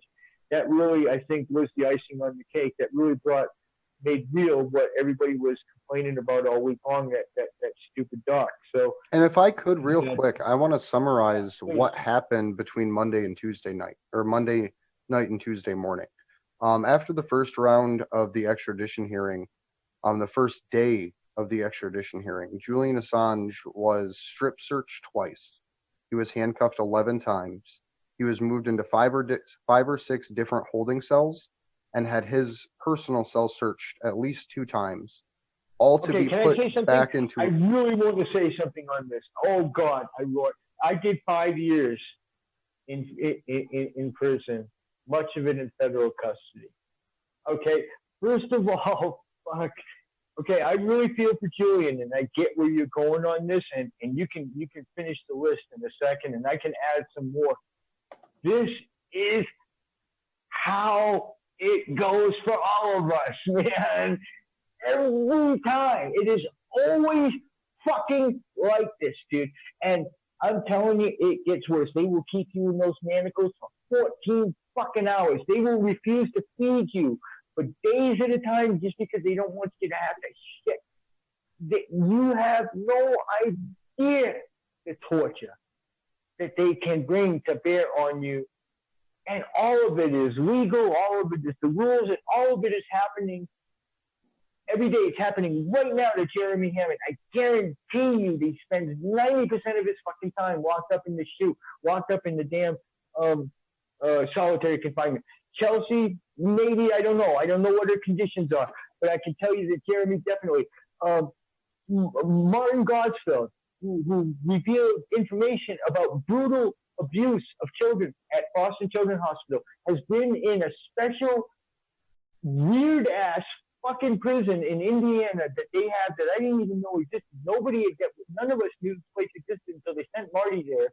That they specifically have just to send famous people so they can make them not be able to exert their fame or exert their influence, whatever. It's a communications control unit. It's fucking crazy, man. If this concerns you about Julian, then that's great. I applaud you. But the reason I am so upset about this is happening to all of them. Okay? This is what they do. It's torturous in the West. It is prison conditions that are unfit and do not even come close to meeting international standards. Belmarsh is no different than any of the federal holding facilities in the United States of America. They are fundamentally unfit. They are torturous, cruel, and inhuman, and countries around the world are beginning to find that. In Northern Europe, several countries have found that, and obviously Mexico agrees with my own assessment of the U.S. federal system. But I just want to say that if this appalls you, if this treatment appalls you, then understand that this is the same shit Jeremy Hammond goes through every time they haul his ass out of solitary confinement and bring him down to that fucking grand jury and make him say, no, I'm not going to testify against WikiLeaks again this week. They strip search him 11, 10, 15 fucking times, however many times they want. They make him eat his lunch out of a little box that's fucking big, and they keep him in manacles for 20 fucking hours just because they can. Just because they fucking can. Okay? And a large reason, just to pivot this back to a foundational issue, and I really appreciate you going into that, Commander X. But the 13th Amendment, I know a lot of people know what it is, but I just want to read it here. Neither slavery nor involuntary servitude, except as punishment for crime whereof the party shall be duly convicted, shall exist within the United States or places subject to their jurisdiction.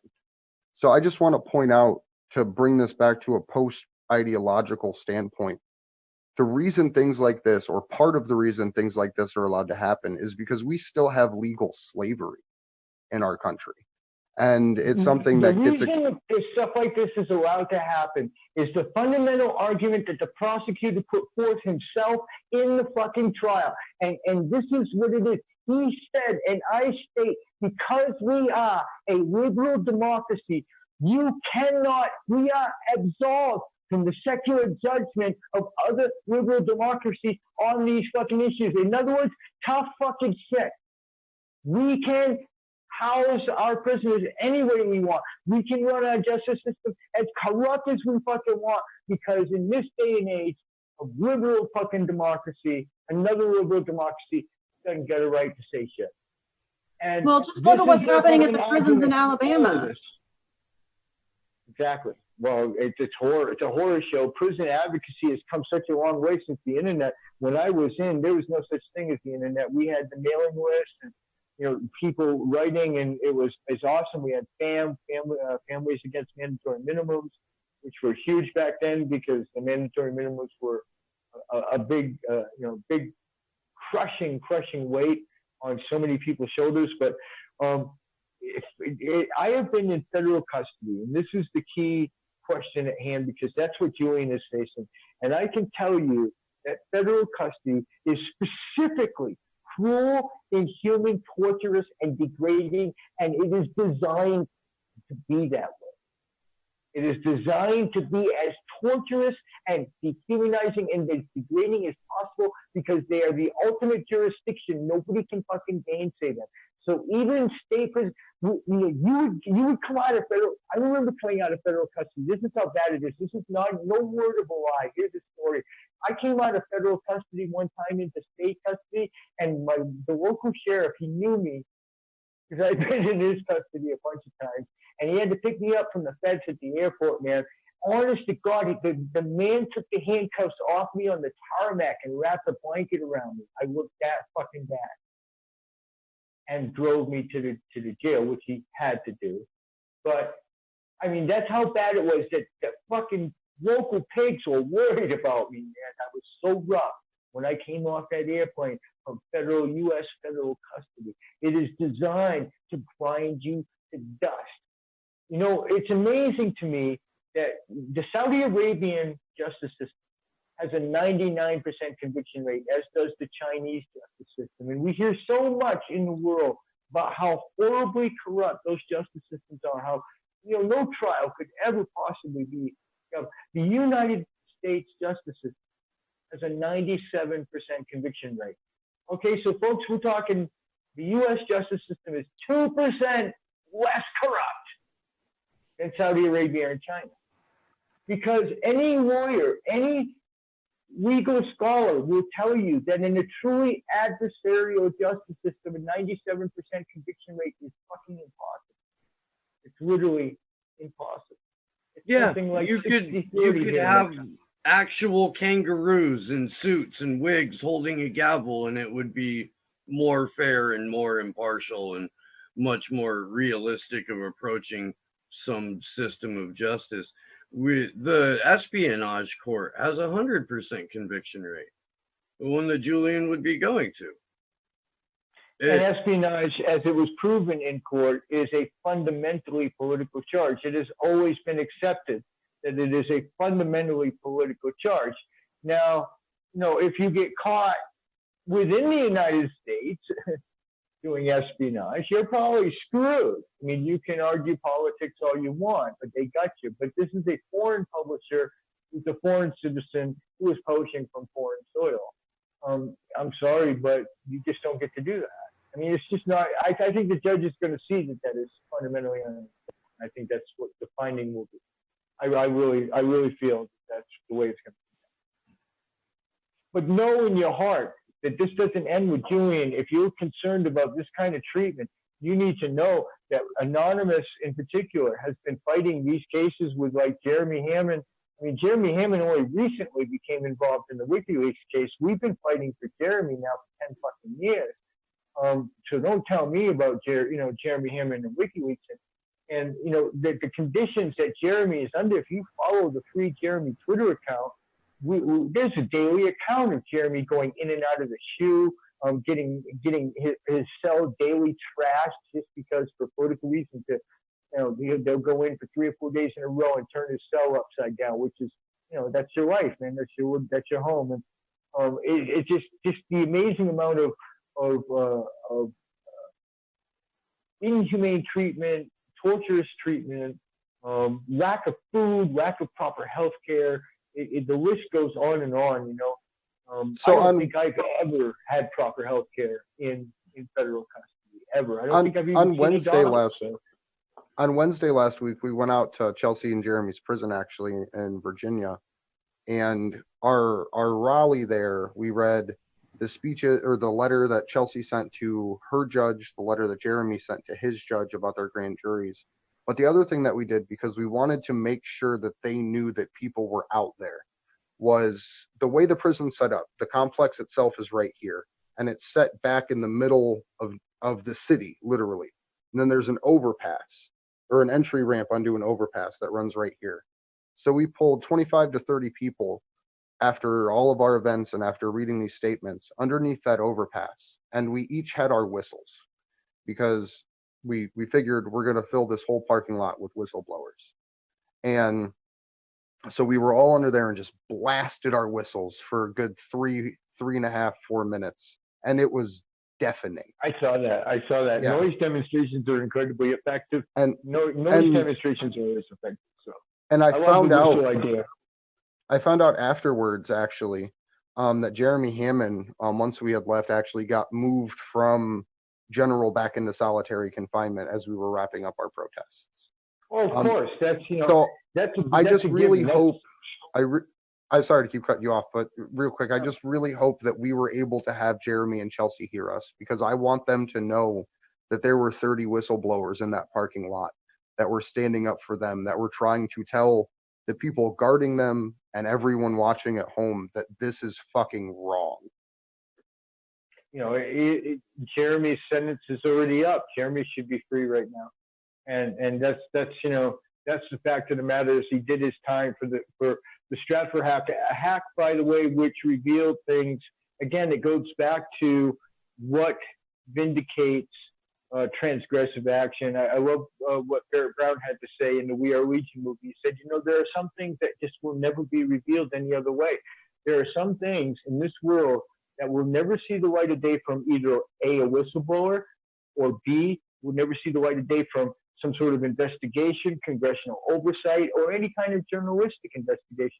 There are some things that will never see the light of day unless a brave and courageous hacktivist goes in there and says, you know what, I'm taking your information and I'm going to spray it all over the world. It's time for the world to take a look at what you've been doing and judge for itself. And that was the Stratford hack. And that, that hack, those files are still available on WikiLeaks to this day. You can still go, they're called the intelligence files, and you can go still see what Jeremy liberated. So, anybody can argue about why Jeremy's in there, but Jeremy deserved a medal for liberating those files. And instead, he did 10 years flat in federal custody, which is, what? I did a nickel. I don't think I could survive 10 years flat. Honest to God, that's a fucking hero and a half. That's a man who has lived to see himself become a living legend. So, Jeremy we'll get him out. We'll get him out somehow by hook or by crook. But don't forget that these conditions go on and on and on. Every single federal prisoner, whether he's a political prisoner, I mean, there are tons of Native American political prisoners who are in right now. I mean, there's these conditions in Western prisons and the justice system in the West, in the UK, Canada, and USA especially. The Five Eyes nations, really, we need to take a long, hard look about these countries who, really are supposed to be the bastions of freedom in the world, but really have become these huge, huge tyrannies, just chewing up the rights of dissent, of any kind of transparency, of any kind of, I mean, they basically, essentially want complete control. I mean, I just don't know any other way to describe it. They want complete control of everything, all information. To the point to where you're being steered to what you buy. I don't know if you read it or not, X, but if you have, you need to check out the book, The Age of Surveillance Capitalism. I like it. It is a hell of a read. And it won't blow your mind because you're you and you're where you're at, but it'll open your eyes to just a little bit more depraved. It's like peeling the onion. When you think you're gone, there's another layer of depravity behind that with these fucking guys. Like, it's just, it seems to be never ending. And you're right. The only way to get through to anyone is to make enough noise to generate a response. And that's what we tried to do all week in DC. We were approached by a reporter from one of those outlets. We live in a different world. We're going to win these battles, guys. More and more, you're going to see people come together around these huge issues like the Free Assange issue, and you're going to see more and more victories. And it's a simple matter of we're winning because the technology enables the power of the people on a level that we never had. I mean, I have been organizing and been in activism now for 4 decades. And back before we had even pagers or even cell phones or big giant Motorola brick cell phones. I mean, we had nothing, man. We had fucking nothing. We had fax machines and mimeograph machines and God knows, wheat paste and all that fucking horse shit that we had to go through to put 10,000 people in the streets. And now, you can hit a mailing list or hit a Twitter timeline with a few tweets and you've got tens of thousands of people in the streets. The power that this technology gives us is so much greater than the power that they can exert using it against us. Yes, it is a double-edged sword, but their edge is so much more blunter than ours, trust me. I mean, it was much more advantage than it does their advantage. And the proof is that we have been seeing, in apartheid, one of the first causes that I ever got involved in as a teenager was the anti-apartheid movement in America, the divestment movement specifically, getting people to divest from South African stocks. And it took like fucking 10 years and this atrocious thing called apartheid in South Africa, and to free this political prisoner who ended up becoming president of South Africa. It took 10 years. It took 10 days for Anonymous to run the dictator out of Tunisia, guy. I was there. I did that. I helped do that shit. Right? 10 fucking days we ran one of the most transient dictators in the Middle East out. 18 days to get Mubarak out. He signed the Camp fucking David peace accord. And we ran him out like a donkey.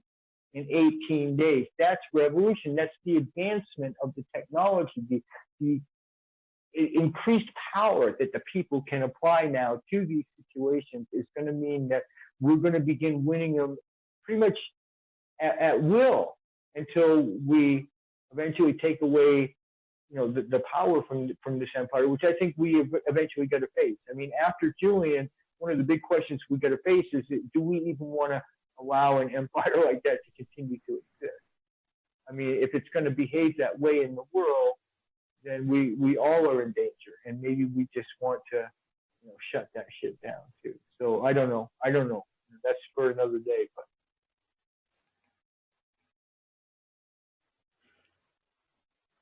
Well, X, I want to thank you so much for coming on the show tonight. It's always a pleasure. I would love to have you on my show sometime. Hopefully we can connect for that.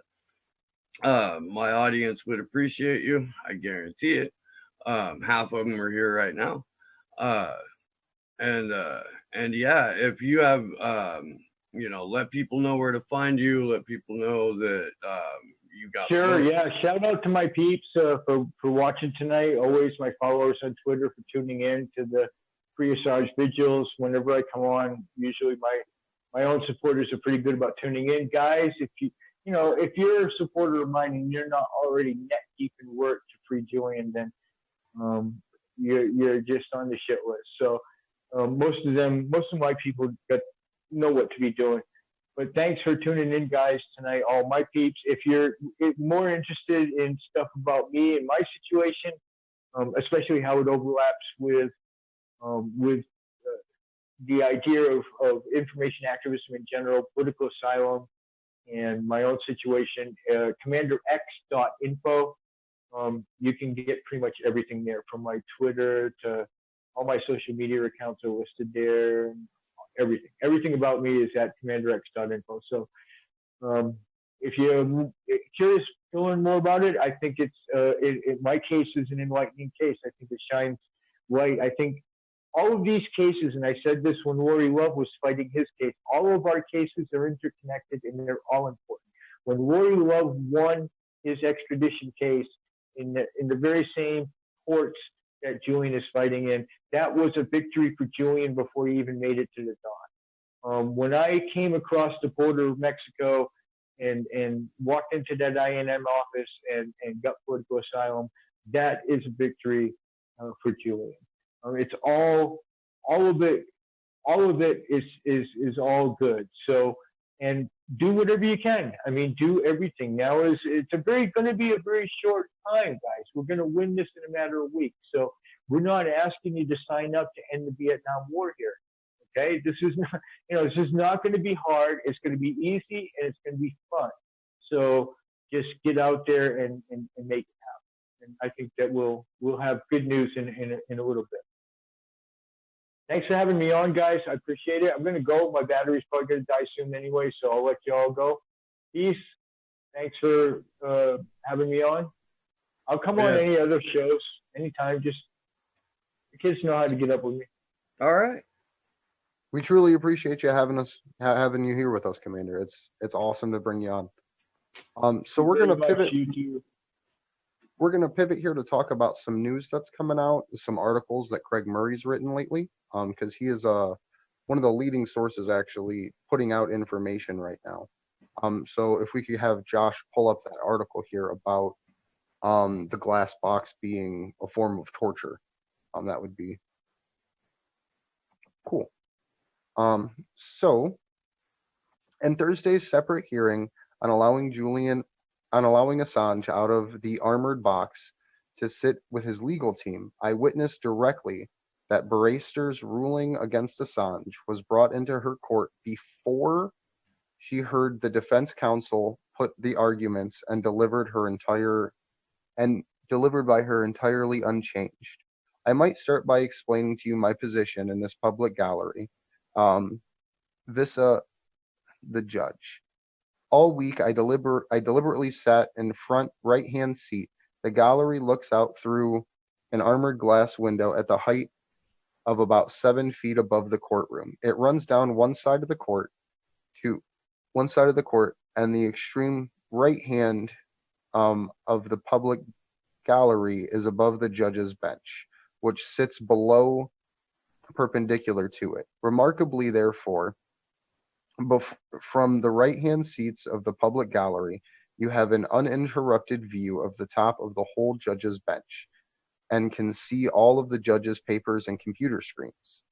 Mark Summers, QC, outlined that in the case of Bolshevik versus Russia, the European Court of Human Rights at Strasbourg ruled against the state of Russia because Beloskov had been tried in a glass cage particularly identical in construction and in position in the court in which Assange was now.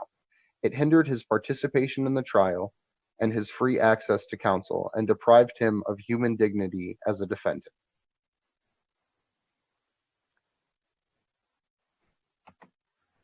So it gets worse than that. I mean, we've talked about this a couple of times, but it's worth repeating. The glass cage is just for optics. It's to let the people in the gallery and the people at home know exactly what they're going to do to you if you disclose information that the U.S. government doesn't want disclosed. Tommy Robinson had an assault charge, and he got to sit with his defense team. Julian Assange is not being held on a violent offense, yet he's in solitary confinement. He was arbitrarily detained in an embassy for 7.5 years. He's separated from his legal team, which means he can't communicate with his legal team.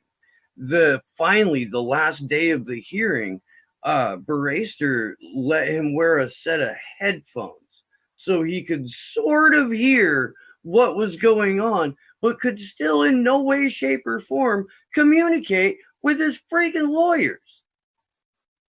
That's optics. That's a silent show of force. And it doesn't that doesn't just slide by the number of independent journalists that were in that room. Mohammed El-Mazi, who's been on the show, he was inside a few of the days. Tariq Haddad was there.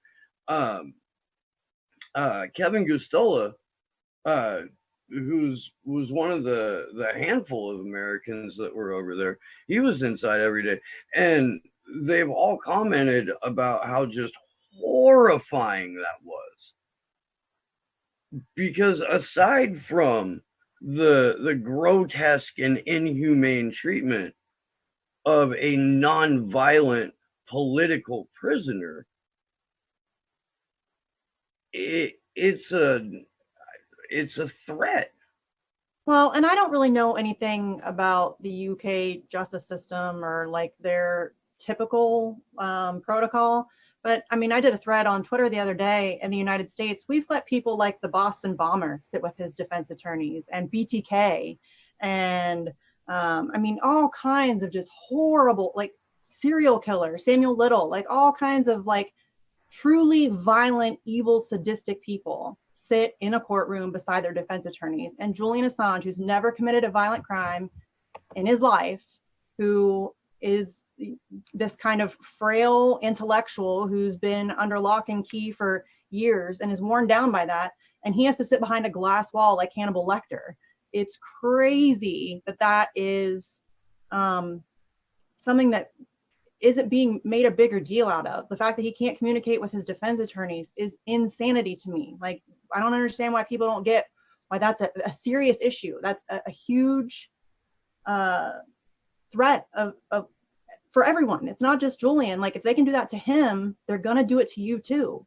The court went as far as disallowing him the ability to pass note to his attorney. Like, it was fine one day and then they decided it wasn't. Like, the sheer amount of And they want to like take breaks every time he needs to consult with his attorneys. That's crazy. That's going to drag the trial out because he can't hear very well. And then when he can hear, if he wants to communicate with his lawyers, they have to literally take a break and go somewhere else so that he can communicate with his lawyers. That's ridiculous. The entire, I mean, it's the word show trial gets thrown around a lot, almost to the point to where it doesn't quite have the impact that it needs to. But this judge, Vanessa Barraster, has been just showing open hostility to Julian Assange and his legal team. And we know a lot of this from Craig Murray. It's one of the reasons that this is an article that we're reading. Craig Murray was the one that pointed out the previous time that the Crown prosecutors were taking direction from the 5 U.S. State Department officials in the back of the room, and then just kind of parroting it over to Barraster, who was in full agreement and friendly and cordial with them and snappish at Julian. So there's why she hasn't been removed from this is beyond me. The blatant lack of a semblance of impartiality is nowhere to, it's just, again, it comes to what I've been saying. This is about the erosion. We get to watch the full erosion of rule of law. That's what's going on right now. It really is crazy. And also, if Craig Murray and I think George Galloway, a couple other people, I know Craig Murray for sure tweeted about the other day, since we're talking about his article, his views from his, he did like the little daily rundown articles, one for each of the 4 days of the trial. He said like the first 2 had, huge amounts of views, and then it dropped dramatically. So everybody should go and find those articles and check them out. If you're following the trial, they're really must reads as far as I'm concerned. I'm actually calling on the independent media here to do a better job. Yes, word. I'm extremely disappointed in the coverage, because we, as literal working fucking people that took a week out of our lives to go and do this, covered this better than anyone else in the independent media for the most part, as far as YouTubers go. And that's really disappointing to me, because I have a full-time job. I have 2 children that I raise alone. I have all of these other things that I literally picked up and set aside. I worked 7 hours last week, and I'm getting paid for that. And I have to pay my bills with that at the end of this week when I get the money put into my bank account. So the people that make video content for a living, I don't want to try to alienate them or be rude to them in any way, shape, or form or capacity by any means. But I just ask the people in this audience tonight, send them these articles, show them these clips, give them this information to cover, because I haven't seen Cassandra Fairbanks's audio covered in independent media at all. And it blows a hole in the trial. Like, ask them to cover it. Like, don't just send them the articles. Say, hey, this needs more coverage. Could you do a quick video about this? Could you, do a synopsis of what's going on in the trial? Could you interview Cassandra Fairbanks about her releases? Can you, I don't know. Believe that Cassandra Fairbanks is just both the call and our interview with her, because that's on Jason's channel too. Like, I can't believe that hasn't just ran wild. What she says in that interview that we got with her is just mind-blowing stuff. Like, you guys, you really have to go watch the whole thing. It is incredible. And you're right. I mean, for it to just be, a handful of people, or for us to be setting the pace when we do have all of the other shit that we have going on. Like, that's an indictment of media in general, but quote unquote, like woke or independent media specifically. And there are people that have done a good job that have covered this. But I want to drive a point home here. We have 75 days until May 18th. We have 75 days until the next round of Julian's trials start. That's less than 3 months. That is an incredibly small amount of time for us to literally educate as many people as we can in the public sphere about this. And you hear tons of talk across every political spectrum about 3% of the population, 3.5%, that's all you need to create change. I guarantee you more than 3.5% of the population support Julian Assange and would turn out for him. But 3.5% of the population aren't educated about his case enough because of the failures of our major media institutions. So I would really love to see the people here tonight at midnight on the East Coast and put this out to these people and say, please cover Julian's case. Like, we hear about the virus. We hear about 2020. We know that it's rigged. The person who's supposed to stand up for it being rigged isn't.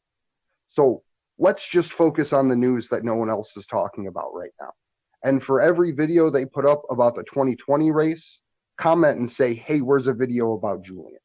Because there's so much news that came out last week that was not covered, and it just fucking kills me to have to sit here and see highlight after highlight after highlight of this 2020 bullshit.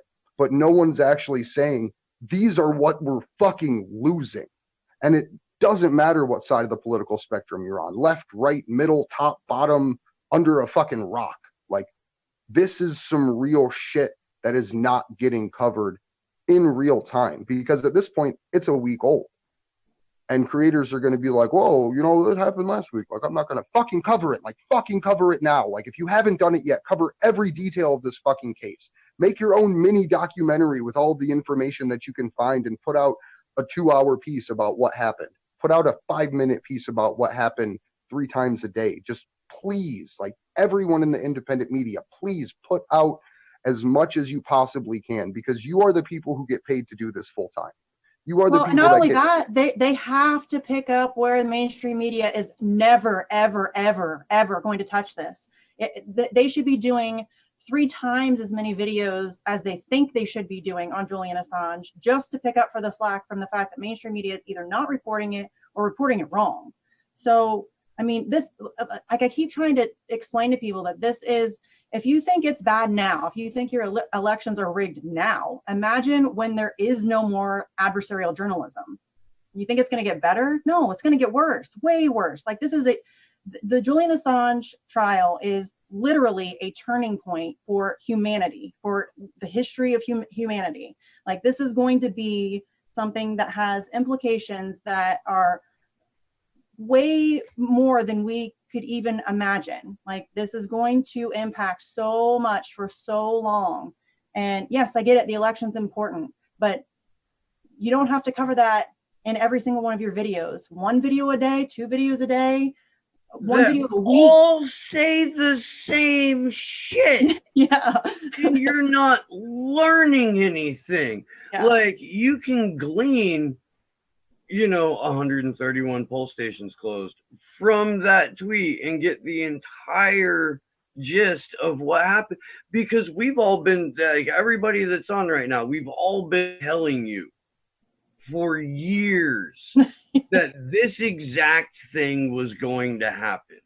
Maybe not 100% on how, but in a general, like, oh yeah, they'll purge votes, they'll shut down polling stations, they'll make it harder for people to vote in districts that are generally pro-Bernie.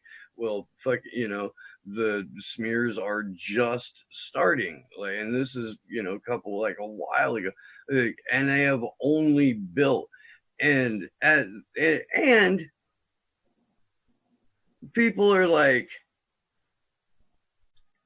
you know, I'm showing how I can disagree with the 2-party duopoly by voting for the Democratic frontrunner in the primary.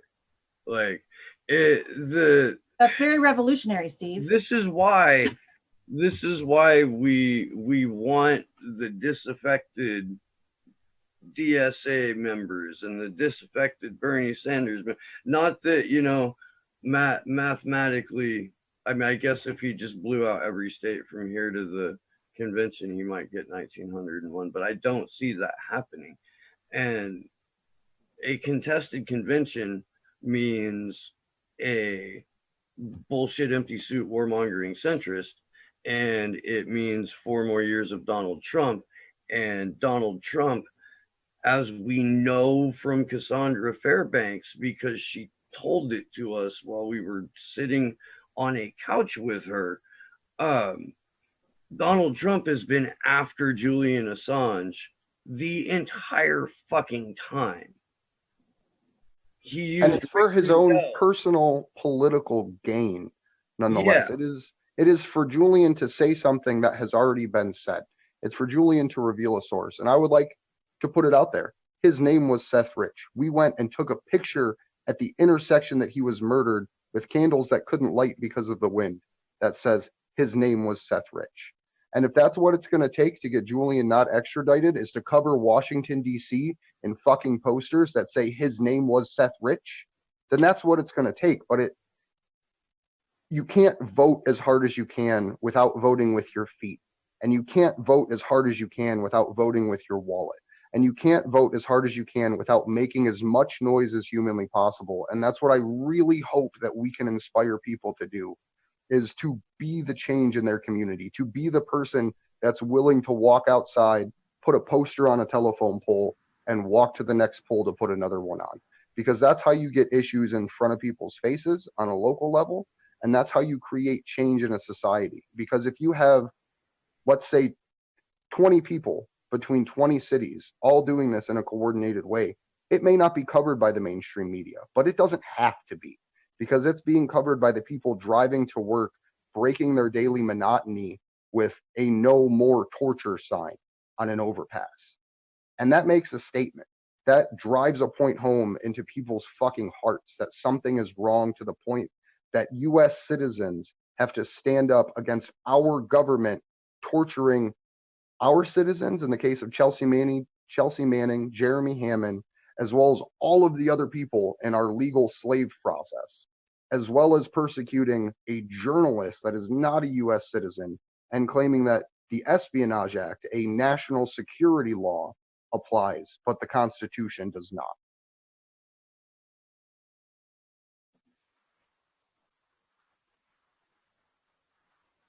That was lovely. I tried. I gotta say, that was right on. I'm gonna pull up the picture that we took, because we we found out the exact corner where Seth Rich was murdered, and that was actually across the street, because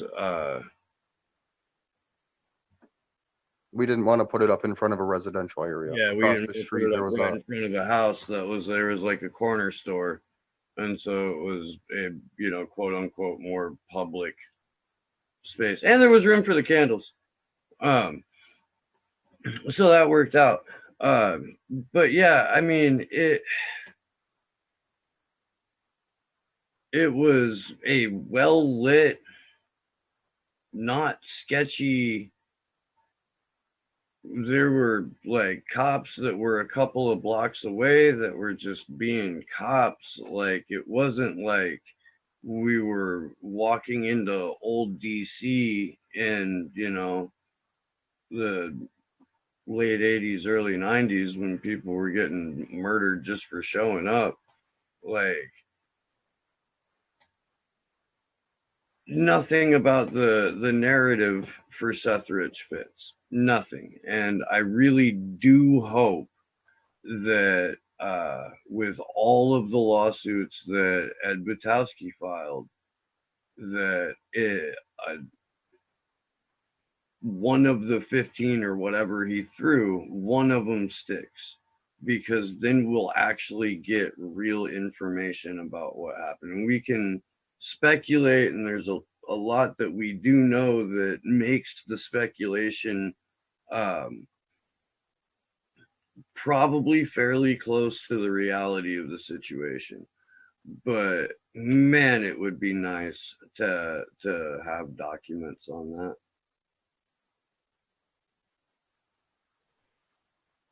And so we have a couple more articles that we're going to get through here. Do we want to do the LA Times next, or do we want to do the stuff about the lawyers in the extradition case from the Canary?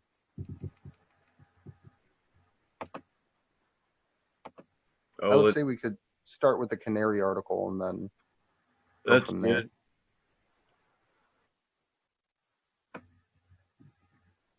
If you could get that pulled up for us, please, Josh.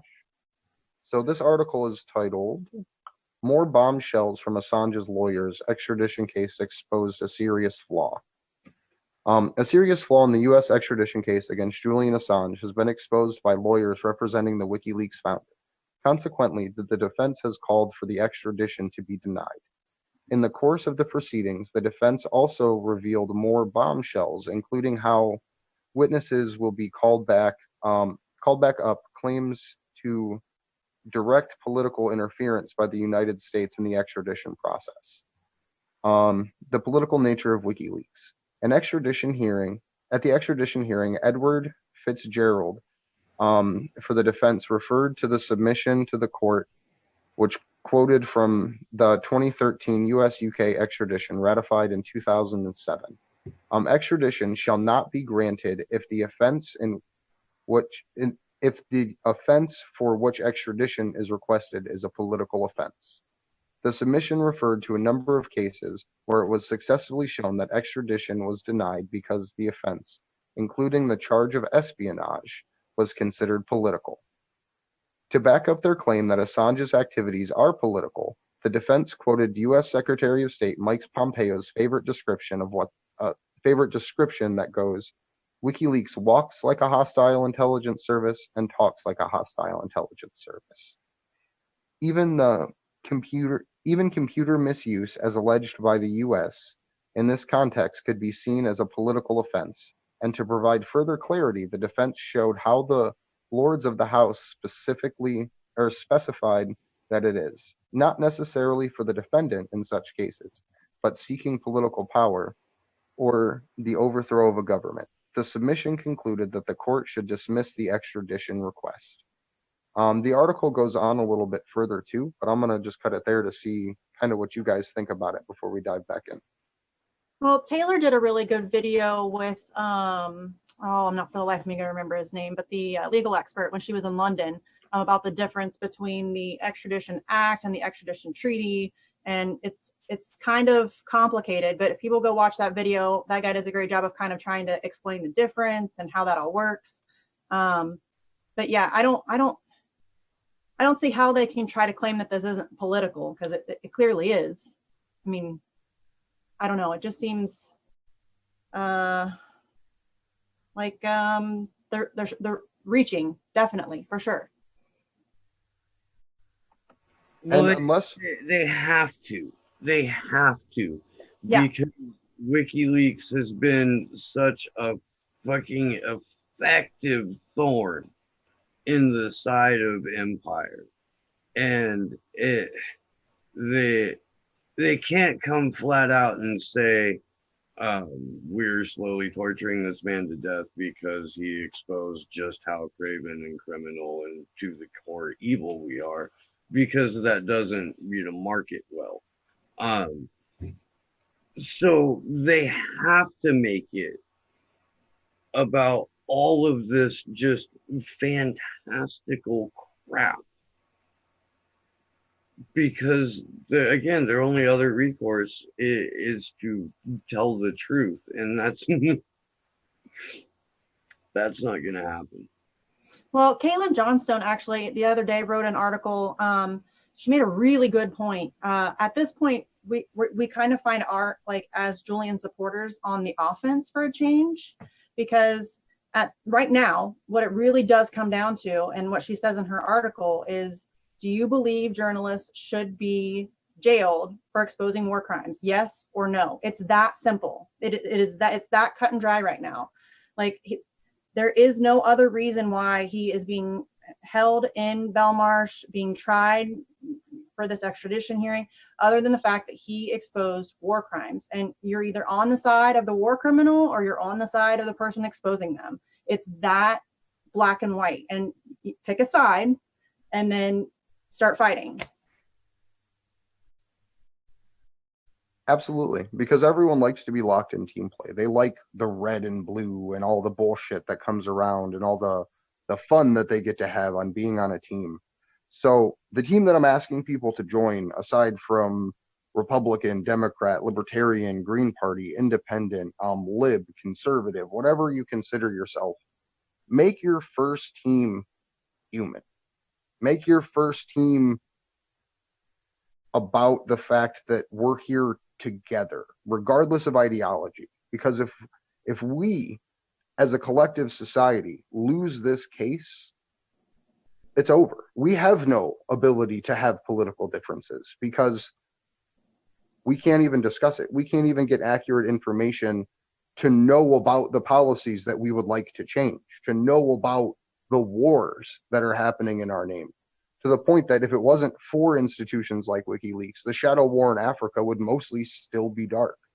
And like, I just want to say thank you to them, because it got as far as the current editor of WikiLeaks being thrown out of the court on Monday simply as an act of power, right? So they threw tried Christian. to throw him out again too.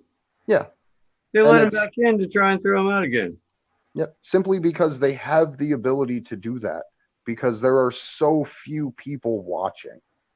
And it's intentional. They censor the fuck out of everything. They'll come in, they'll bust out a stream, they'll fuck up your audio quality when it gets uploaded to YouTube.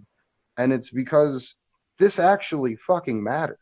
Like, no one's going and interrupting a fucking piece on your YouTube channel about Joe Biden, because ultimately they don't give a fuck, because he's running so Trump can win again.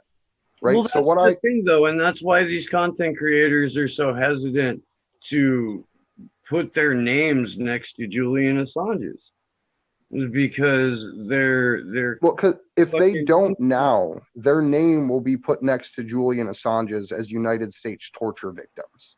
Yeah. And that's what I want these people to fucking understand, is there is a small window of time where we can actually get this changed, where we can have representation, where we can have accountability, and we can have justice, not just for getting Julian out of prison, but for the crimes that he revealed. Because the tide is changing, but it's going to take everyone in a post-partisan dialogue to drive this point home for the next 75 days, plus the following 3 weeks, plus the following forever until they drag us out in chains. Like, and that's the point that we're at, is we need people who are willing to have their channels interrupted. Because and silence is complicity. Like, if you remain silent, you are complicit. You're going to have to take some responsibility for the outcome of what happens. This is, I mean, I really just get so tired of trying to explain to people how critical this is. This is a major turning point. And I mean, a free press is the foundation of democracy. Without that, what do we have? Like, we're screwed. It's a massive leap into legitimate fascism, and that's terrifying. And for all the anti-fascist organizers out there, this is a time to get involved, right? This is a time for the wheat pasting, for the banner dropping, for the spontaneous rallies that we all know you have the ability to hold. Because guess what? You're not going to have a counter protest when you're fucking standing up for Julian Assange, because the only counter protesters that show up are going to be paid to be there by a private security intelligence firm. Yep. All those people that you show up to fight with, they're going to be holding the same signs you are. Right. And once weird? Won't that be weird? Like then you might actually have to have a genuine human conversation about, the direction that you want your country to go, or what you think government does or shouldn't do. And you can have, a mutual respect, knowing that you both stand together on this thing. It's a starting point. That's what we're doing. That's what we're creating, and we would like you to come help us create it. And it doesn't take it doesn't take someone to tell you to do this. I mean, maybe it does. Maybe that's why we're here, is to be No, it totally does. Very, very few people have come to this conclusion on their own. Or the truth is if you actually want change, you're going to have uncomfortable conversations with people you don't agree with. Like, that's what it's going to take. If you actually want change, you're going to have to talk to people you don't agree with and try to figure out a way you can work together. It's us against them. It's that simple. Sam Tripoli says all the time too, we have more in common than we do different. We do. And that's the case for an overwhelming majority of the population, regardless of what, media will tell you, regardless of what a lot of independent media will tell you. We're more alike than we are different. It's true. And the fact that we need to have a conversation about why it's important to not side with the war criminals on this that's kind of shows you how effective the propaganda has been. The same year that they had the secret warrant drawn up for Julian Assange, they passed that NDAA that legalized propaganda. And the new NDAA people don't know enough about this. Go into that a little bit. So the new NDAA, the NDAA for 2020 to 2022, which is the National Defense Authorization Act, it's literally the directive for how law enforcement and intelligence communities should be acting and what they should be looking for. It puts hacktivists, leaktivists, and public disclosure organizations in the same line as Al-Qaeda and ISIS. How is that possible? How have we decayed to the point that a leaktivist and a public disclosure organization, which is literally anyone that has a YouTube channel, any major media institution, is a public disclosure organization? How is it that can go through and the independent media doesn't light on fire?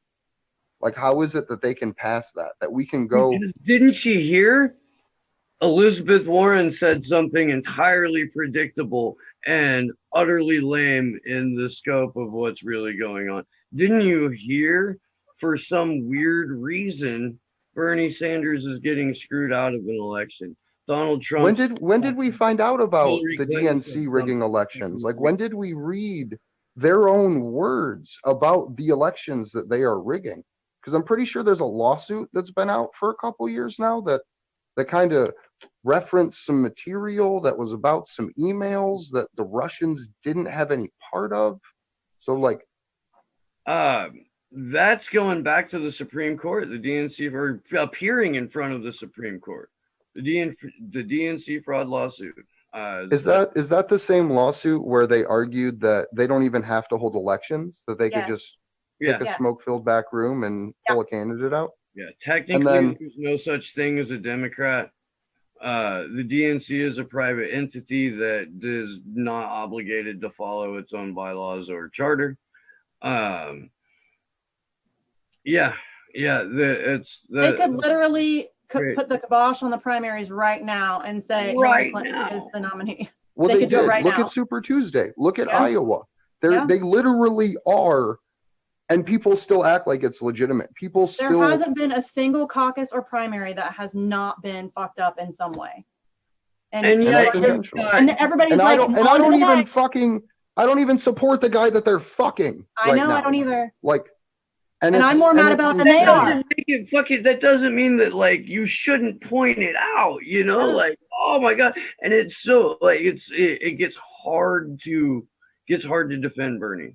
Yes. It does. Like it makes it really fucking difficult, but it's still one of those things where, like, what's happening to him is bigger than him. What's happening to Julian Assange is bigger than Julian Assange. And Julian Assange is fucking why most people know just how corrupt the DNC is and know why Bernie Sanders got screwed out of it in 2016. And we've got morons running around screaming at Tulsi Gabbard supporters like it's their fucking fault without any trace of irony. This is exactly what the Hillbots were doing to Bernie Sanders voters in 2016. It's exactly what the campaign was doing to Bernie supporters in 2016. It was sanctioned by fucking herself and Podesta and all the other people that Spirit Cook to go ahead and set forth that narrative. And they're doing it. They're voter shaming. They're screaming at Tulsi, this is your fault. Grow up. Why can't you just get behind the clear winner? And there's no irony there. None whatsoever. And every time I make the point, you know this shit's rigged, right? We can outvote the... No, you can't. Oh, just phone bank harder, Steve. Just phone bank harder. You can't. Look, the problem becomes even when you phone bank harder, someone like Michael Bloomberg can step in and pay prison labor $1 an hour to make the phone calls for him. That's what he was doing. There is an article that says, well, the secret to presidential campaigns is prison labor phone calls. That's a fucking thing. Like, and I just showed you how slavery is legal because I read one line out of the U.S. Constitution. Like, and we can't talk about changing that. The whole conversation around Bloomberg can't be centered around the fact that he's exploiting slavery for his presidential campaign. And then maybe we could do a little investigating and say, what other candidates are using prison labor? Hillary Clinton wrote about having slaves at the governor's mansion in Arkansas. She wrote about that like it was a neat little anecdote. Like, this shit ain't new. Bloomberg, like, we live in a fucking cartoon. The Republican mayor, the former Republican mayor of New York City, is running against the bankrupt real estate mogul from New York City in the WWE Hall of Fame. Sleepy Joe Sniffs a Lot is running against a guy who bankrupted casinos. Bernie Sanders is running against the Democratic Party. Well, he should be. Yeah. He should be. He's not really. But, I know that. Like, right. And look, the Democrats are morons to begin with, because if they let Bernie win, they get to keep their party until literally the collapse of the climate. He would keep people voting in the Democratic Party for at least until fucking fiery destruction. Like, but no, because what, dude, his entire platform is like marginally tinkering around the edges of capitalism, maybe making things a little bit more comfortable while we welcome, the collapse of the planet. Until enough people get scared into believing that even though geoengineering didn't have anything to do with the collapse of the planet, it'll be geoengineering that saves us. So I'm gonna pop in here to pull up the last of the videos that we have for this evening. This one is by DM25. So I'm gonna pop this here real quick because this is a really, really good piece about just the state of everything in Julian's case right now. Let's start off with probably the most painful topic. Yeah. Our mutual friend Julian Assange.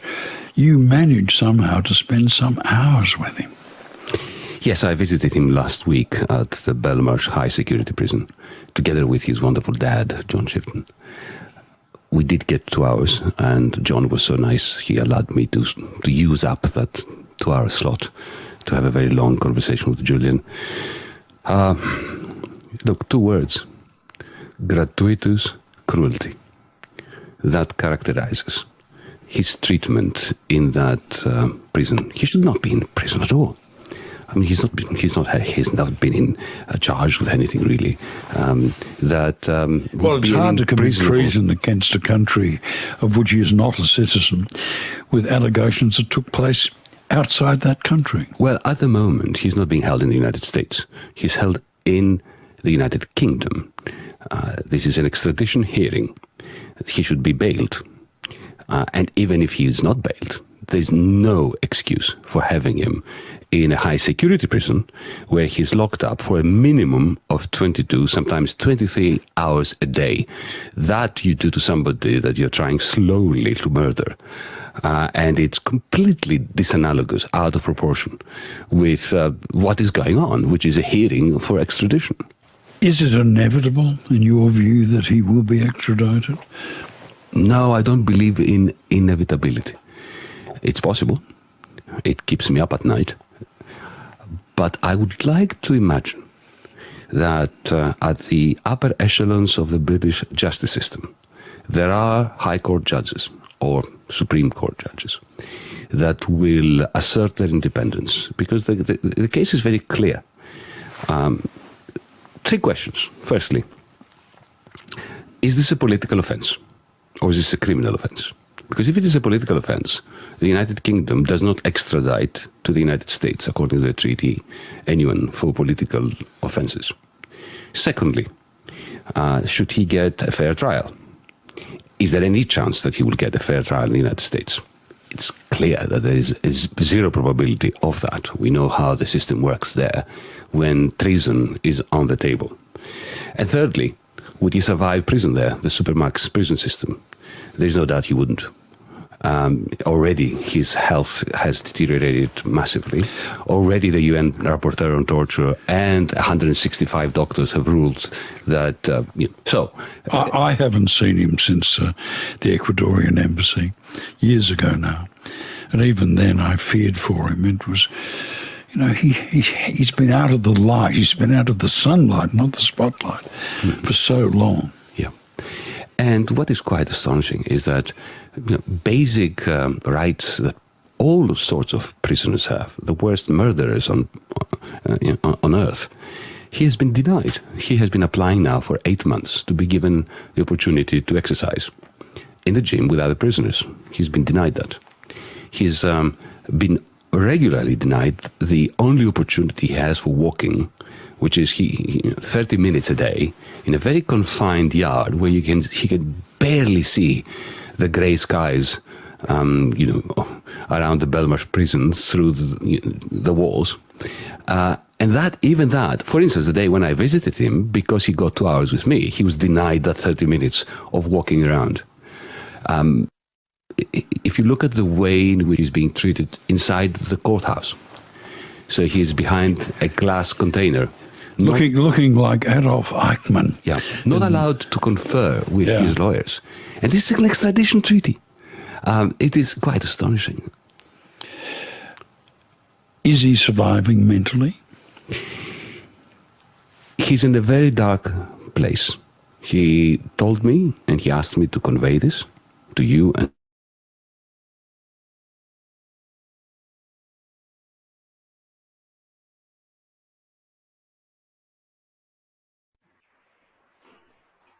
Did we lose Andrew? I think we did. That's all right. Okay. Yeah, it's always surprising to me, but I understand, but it still surprises me that people still have to remind the media where Julian Assange is imprisoned, or like what happened to him prior, or what he's faced. I get when you're just talking to someone. I was at work earlier today, and the client was just being nice, but asked me what I was up to or what I'd been up to. I hadn't seen him for quite a while. So I told him about DC, and we got into a fairly drawn out but incredibly productive conversation about Julian Assange. But he didn't know where he was at.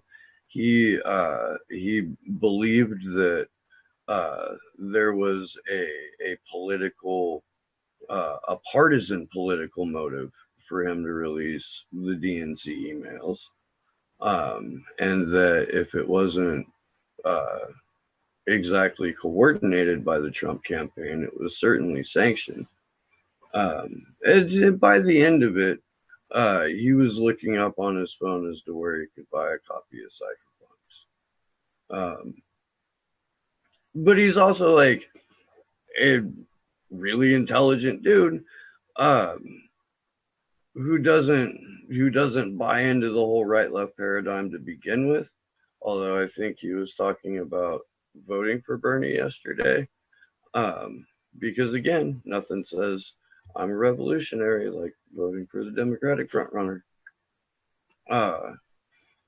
And I'm not going to say who actually said it symbolized, a vote to end the duopoly. But that's a very intelligent person too. But that's the person who picked a team. And why you're picking teams in a rigged election, instead of screaming about the rigged election and screaming about the potential death of a free press and screaming about the torture and just continued inhumane treatment of Julian Assange, I don't know. Well, and I think that's important that you point that out, that you had this conversation, because I spent basically my entire appointment with my shrink talking about Julian Assange a couple weeks ago, and he is kind of a libertarian. Obviously, he's a very smart dude, but he didn't really know what was going on, and so I went through the whole thing and we talked about it, and by the end of it, he was, 100% on board, and totally agreed with everything I was saying. The only thing that he knew is that Julian hacked the DNC. That's really about the extent of what he knew. I had a conversation with the guy that does my hair. Like, if you just have conversations with people and just disavow them of whatever illusions they're under or whatever lies they've been fed, you can have conversations with people and just explain it. And once they hear the facts, it's so obvious. This isn't even a tough call. It's not a tough call. You should support Julian Assange, even if you, and I hate when people do this, even if you don't like him, which I don't know how anybody can like him or not like him unless you know him personally. I don't know him. He could be a giant asshole for all I know. I don't care. But this is so much bigger than him, and this isn't a tough call. This is not a tough call. There's only one right answer to this situation.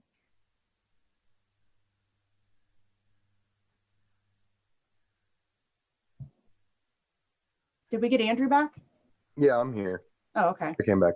My phone freaked out. I didn't realize the video was still running because my phone completely disconnected from the internet. So sorry about that. I didn't mean to cut the video early. But we're going to start to wrap up. I would like to thank everybody for tuning in with us tonight. This has been a fun, going on 3 hours now.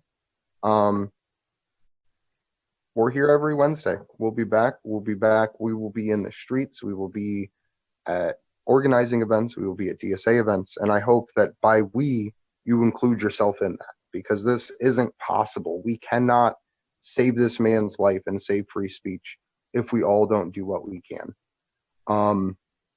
So just get out there, do what you can with the time, money, and resources that you have, with the connections that you have. Even if your friends don't do it with you, do it alone. I have my 3 best friends in my life who didn't even watch the vigils that we did throughout Washington, D.C. for the week. But I got to come back and I got to educate them on everything that happened during Julian's trial. So I just ask that the people watching now really take Misty's advice and have these conversations, because it's not hard. It's literally one line. Julian Assange is facing 175 years in prison for the crime of revealing United States war crimes, the torture program at Guantanamo Bay, and the corruption in our international relationships. Do you think Julian Assange should be in jail for 175 years for showing us that our government bombed a reporter? Do you think Julian Assange should be in prison for 175 years for the crime of showing first responders being killed? Do you think Julian Assange should be in prison for the crime of revealing the torture programs in Guantanamo Bay? And I'm 99.999% sure that everyone in the audience right now answered all those questions the exact same way. So I hope that regardless of political affiliation, regardless of your ists and isms, that we can actually figure out a way to do this together. And even if it's your group doing something separate from the other ideologically different group doing something, and you march next to each other, that's fine. On the front of the sign, put free Julian, free speech. On the back of the sign, put the issue that you care about. So when we all march forward, the cameras and the people standing against us see this united front. And then everyone in the group behind can see the issues that all of those other people marching with you care about. So I just ask that everyone just take this opportunity to literally do anything you can to get the word out there and proliferate this information. Because if we don't do it as the community that knows, no one will. You can find me on Twitter at Andrew Zigmund, Zigmund. You can find the show here at Action4 Assange. I would like to thank Misty for joining us. I'd like to thank Commander X and Jason Burmis all for coming on tonight. This was uplifting after the fucking craziness that we've had for the last week as a community. This was great. So thank you for everybody joining us tonight. Yeah, thank you guys for having me on. It always makes me feel better to get on here and talk with people who understand. Sometimes I feel like I'm a bit of a ranting, raving lunatic. So it's always nice to be able to have a conversation about people who really get it. So yeah, thanks for having me on. And thank you guys so much for what you guys did in DC and in London.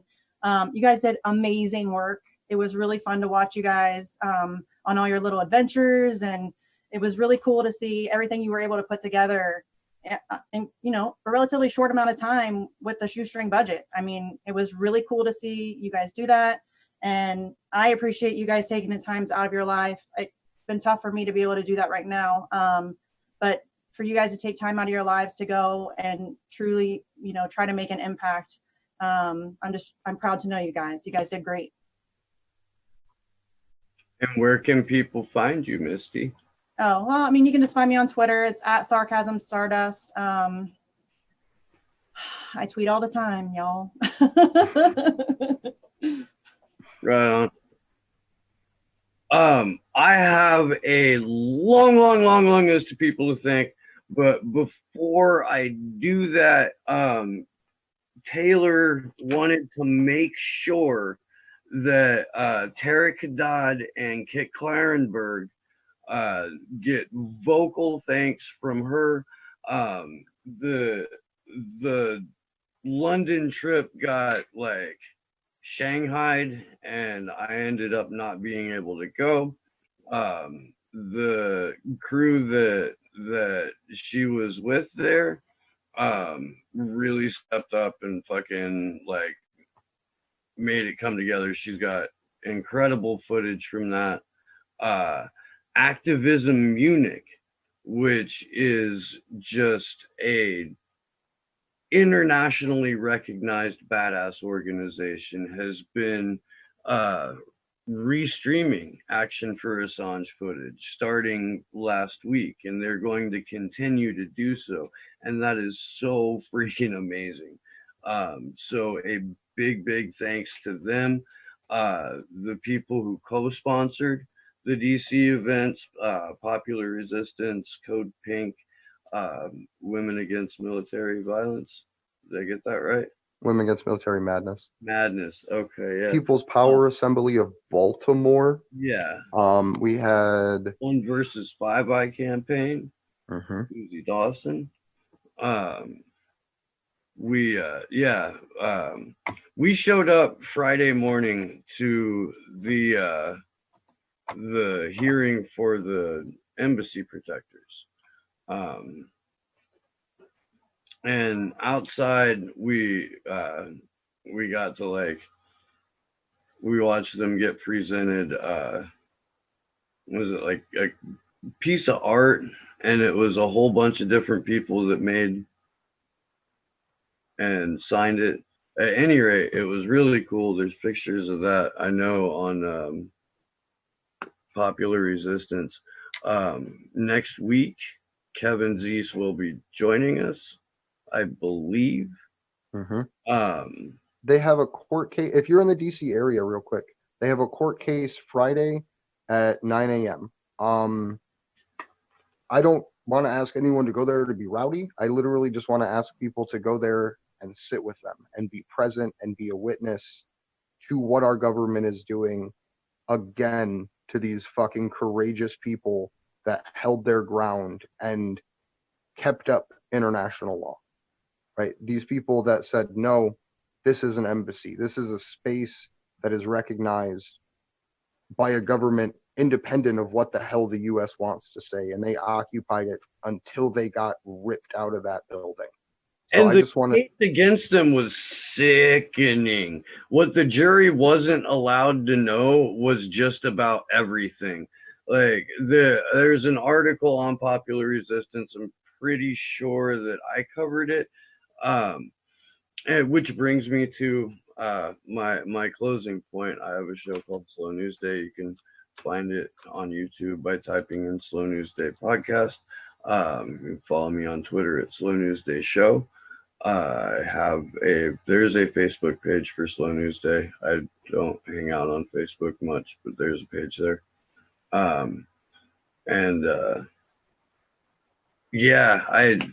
Thanks to everyone who helped make the actions and the events and the coverage possible. And we couldn't be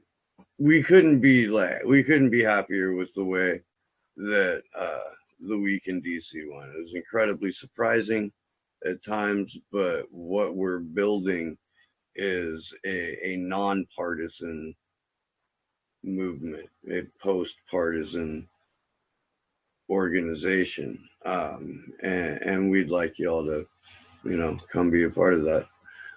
So until next time, good luck to us all.